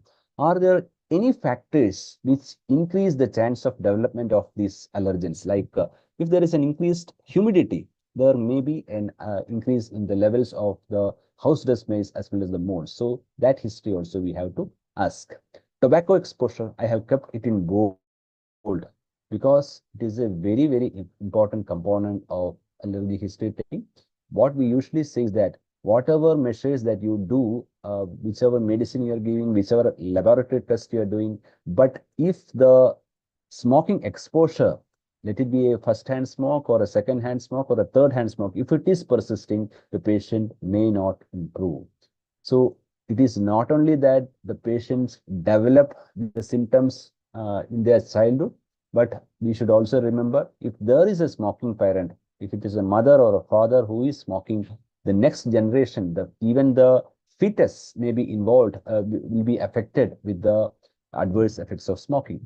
So we should always remember there is no safe level of exposure to second-hand tobacco smoke.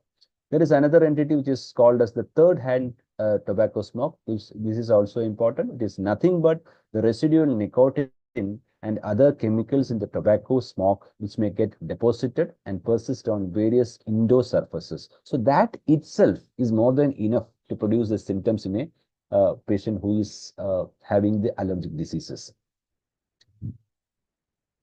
So this is one article which we published in 2018 in the Indian Journal of Pediatrics, this is a type of review article which deals with tobacco exposure and its effect on the various organ systems.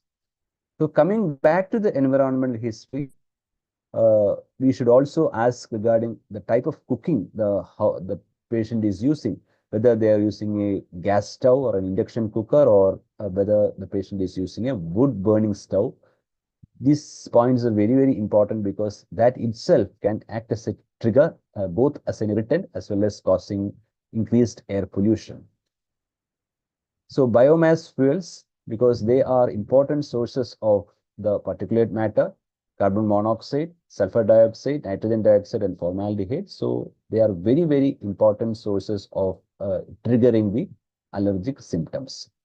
So not only biomass fuels, these patients may be having a habit of using these incense sticks, where they may be very devotional and they may be burning the incense sticks. So the point to note here is that incense sticks, though they seem very harmless, they are a very good source of carbon monoxide, carbon dioxide, NO2, SO2, etc., which can act as a important trigger of developing the allergy symptoms. Mosquito coils, this is also very important. So there is one wonderful study by Dr. Sandeep Salvi and team of Pune, the Chest Research Foundation, where they proved that if you are using a mosquito coil in a closed room overnight, the emission of formaldehyde from one coil is almost equivalent to smoking 51 cigarettes together. So that is very, very important that we should remember to avoid using mosquito coils in the houses if there is an allergic person. Now coming to the treatment history, we should ask the questions regarding whether the patient is taking any drug which is liable to cause an increase in allergic symptoms. So which are the drugs which can increase the allergic symptoms?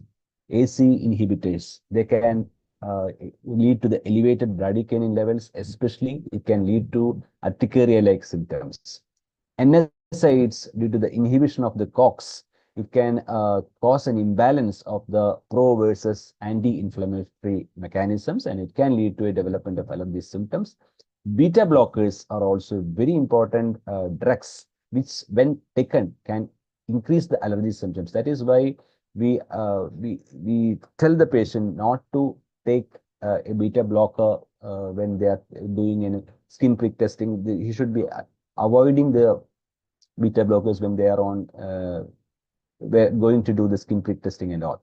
Not only the modern medicine drugs, we should also ask the history of the herbal medicines, homeo medicines, because any drug can cause symptoms of drug allergy and any other allergic manifestation. It is not like that only modern medicine is responsible for that. You should take a detailed history and document the history of treatment received and response to the treatment. Whether there is a previous history of immunotherapy, that also you have to document. Now coming to another important point, we have been discussing regarding allergy for the last 1.5 hours. But we should always remember, never assume that all patients coming to an allergy clinic will be having allergy. So there can be some other serious differential diagnosis also.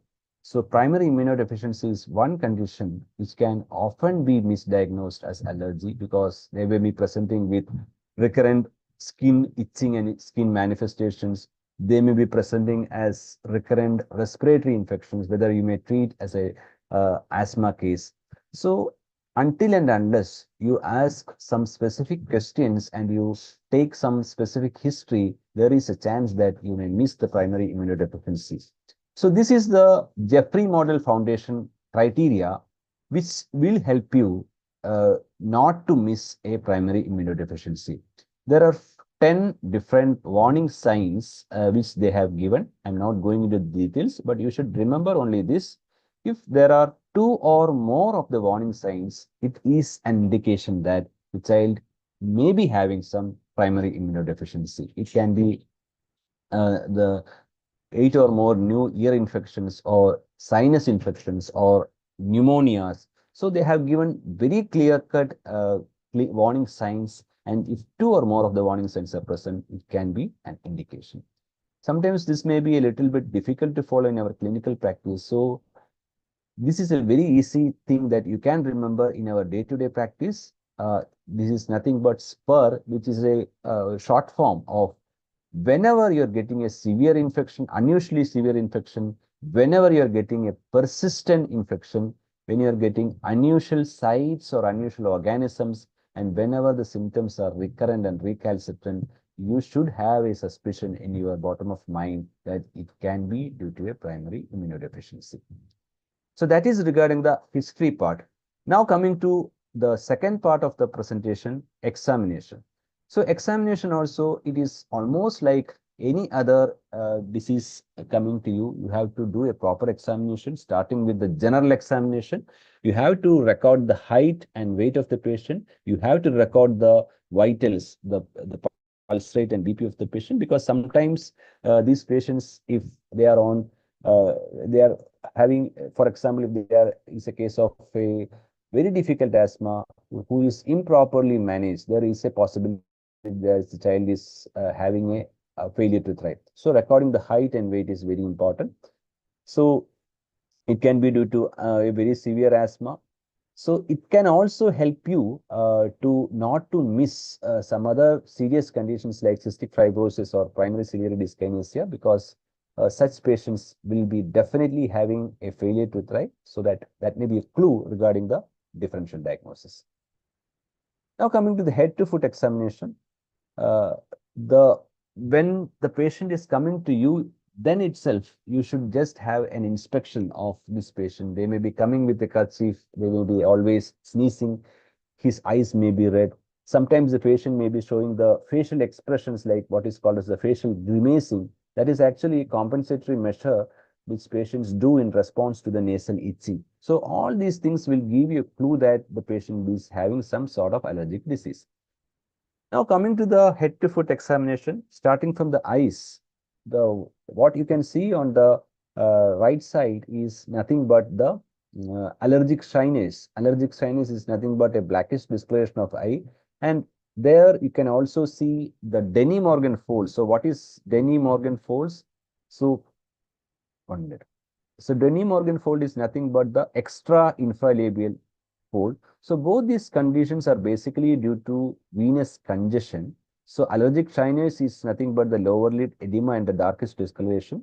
And Denny Morgan fold is due to the spasm of the Muller's muscle, where you get an extra infralabial fold.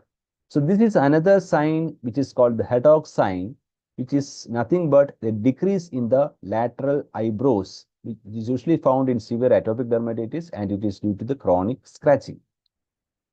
In patients with allergic conjunctivitis, the involvement of eye is typically bilateral. We can get lacrimation, conjunctival congestion, and edema or the chemosis. So the discharge is sometimes referred to as the ropey discharge, especially in conditions like the vernal keratoconjunctivitis. You get a stringy or ropey discharge. So what is this finding? This is the cobblestoning of the conjunctiva. So this is also this is the keratoconus or the protrusion of cornea. This can be found in severe cases of atopic dermatitis as well as in cases of vernal keratoconjunctivitis also you can get. This picture is very important. You may get a ulcer like this, which is referred to as the shield ulcer. So some of these conditions can lead to visual acuity issues. So a testing for visual acuity is very, very important when you're getting severe cases of allergic conjunctivitis like vernal or atopic keratoconjunctivitis, or even in severe cases of atopic dermatitis, a visual acuity testing at least once in 6 months is warranted. So what is this sign? This is also a sign seen in atopic dermatitis with the eczema testing, where you can see these type of lesions in the posterior auricular area or the base of earlobe. You have to do a otoscopic examination if possible, because in conditions like allergic rhinitis and allergic chronic sinusitis, there can be an associated serous otitis media, sometimes referred to as the glue ear. So what is glue ear? What is it due to?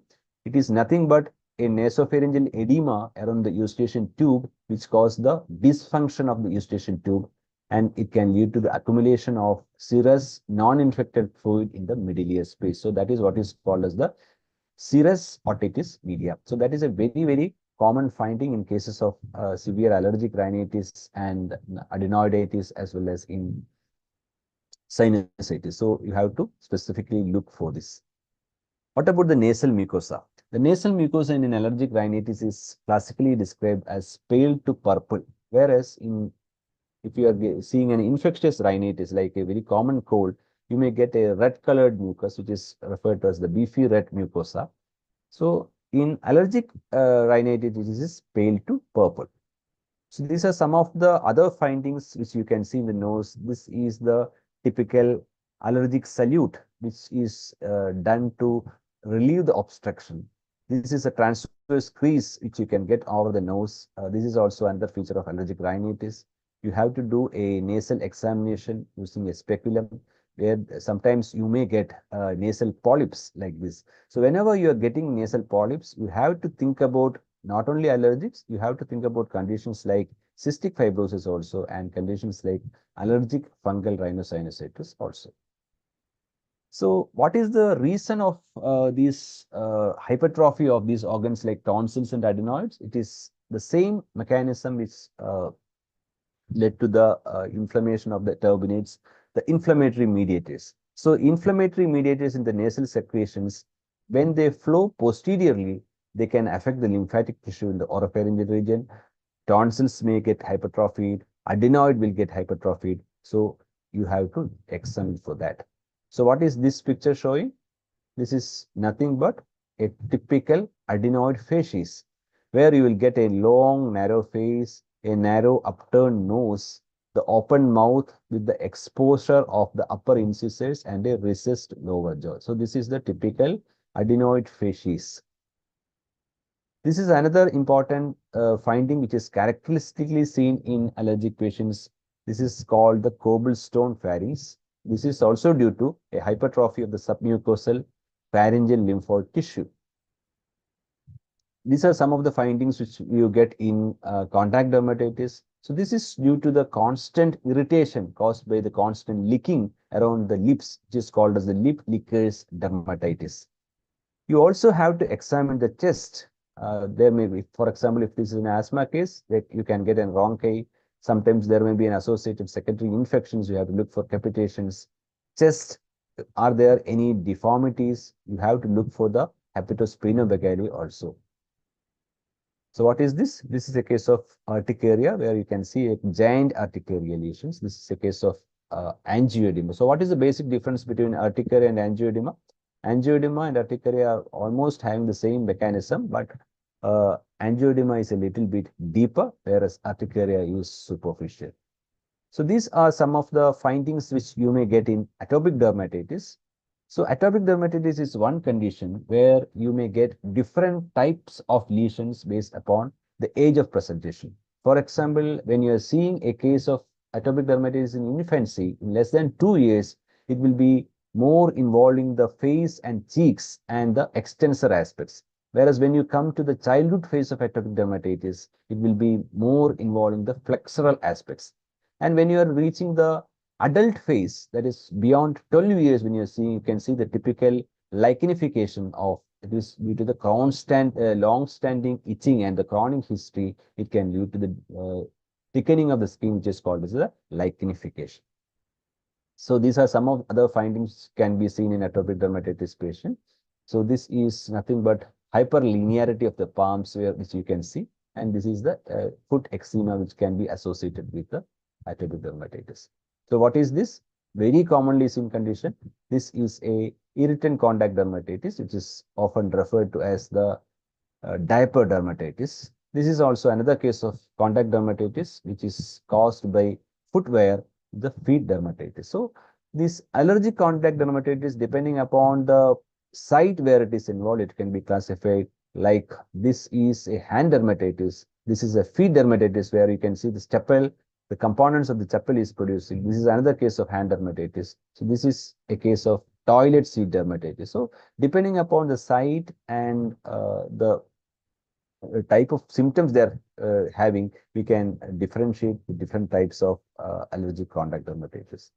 So the last two slides coming to this at the end of this talk.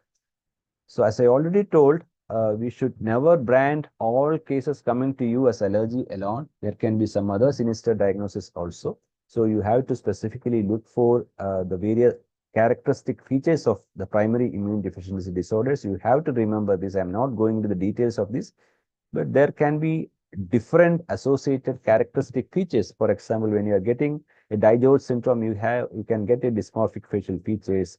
You can get the bleeding manifestations in conditions like viscotality syndrome, celiac Higashii syndrome, etc. When you get an oculocutaneous albinism, you have to think about syndromes like the Griscelli syndrome. So I'm not going to the details, but you should have some idea regarding which all characteristic features are found in different primary immunodeficiency conditions.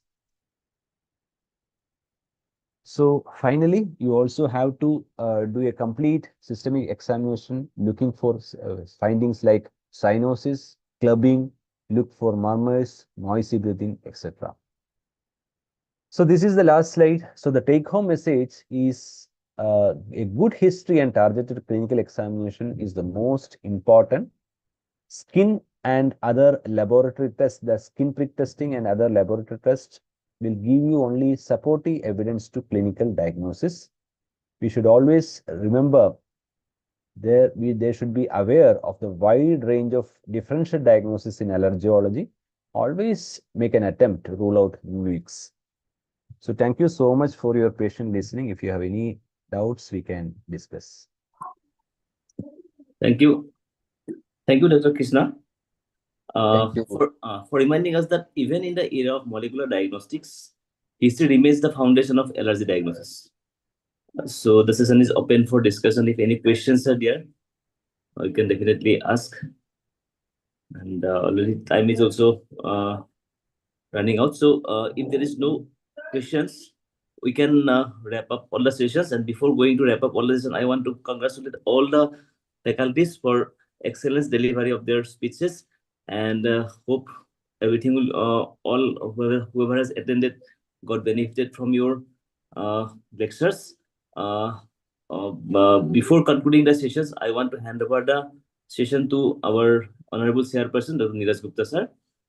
He will give his final comment. Thank you. Thank you, Dr. Nayan. I think excellent moderation, and I must say that the purpose has been completed without any default, and all the speakers have done very good job, an excellent job. Starting from Dr. Hema, she spoke very well about total IgE because it is considered to be like a common myth still, despite so much allergy education, but still people consider total IgE is something which needs to be valued. So she beautifully highlighted that how much it needs to be valued and in which situations what shit needs to be seen. Then thereafter, Dr. Vikram beautifully highlighted about all those in vitro testing which are available, different techniques which are available. He also told about molecular diagnostics. And then Dr. Mosam also spoken about eosinophils, especially in Indian conditions, and what actually tissue eosinophilia or serum eosinophilia means and how to investigate, which was actually a, you can say, like a very beautiful talk. And then ultimately at the end, I think a masterpiece by Dr. Krishna Mohan, so which he beautifully enumerated and elaborated about the art and science of history taking, which is actually the key. And so I think we are done for the day regarding the foundation. So tomorrow we will once again start at 8 o'clock. And now tomorrow we will be talking about much more about the gold standard test, which is skin prick test, and then we will be moving to some other tests like the patch testing. And then thereafter, we will also be talking about some futuristic aspects like basophil activation test and some other futuristic advances in allergy diagnostics. So I would once again like to thank every one of you for the wonderful presentation and wonderful session. Thank you so much, everyone, and we will rejoin tomorrow evening. Thank you. Thank you. Thank you, Neeraj. Good night. Good night.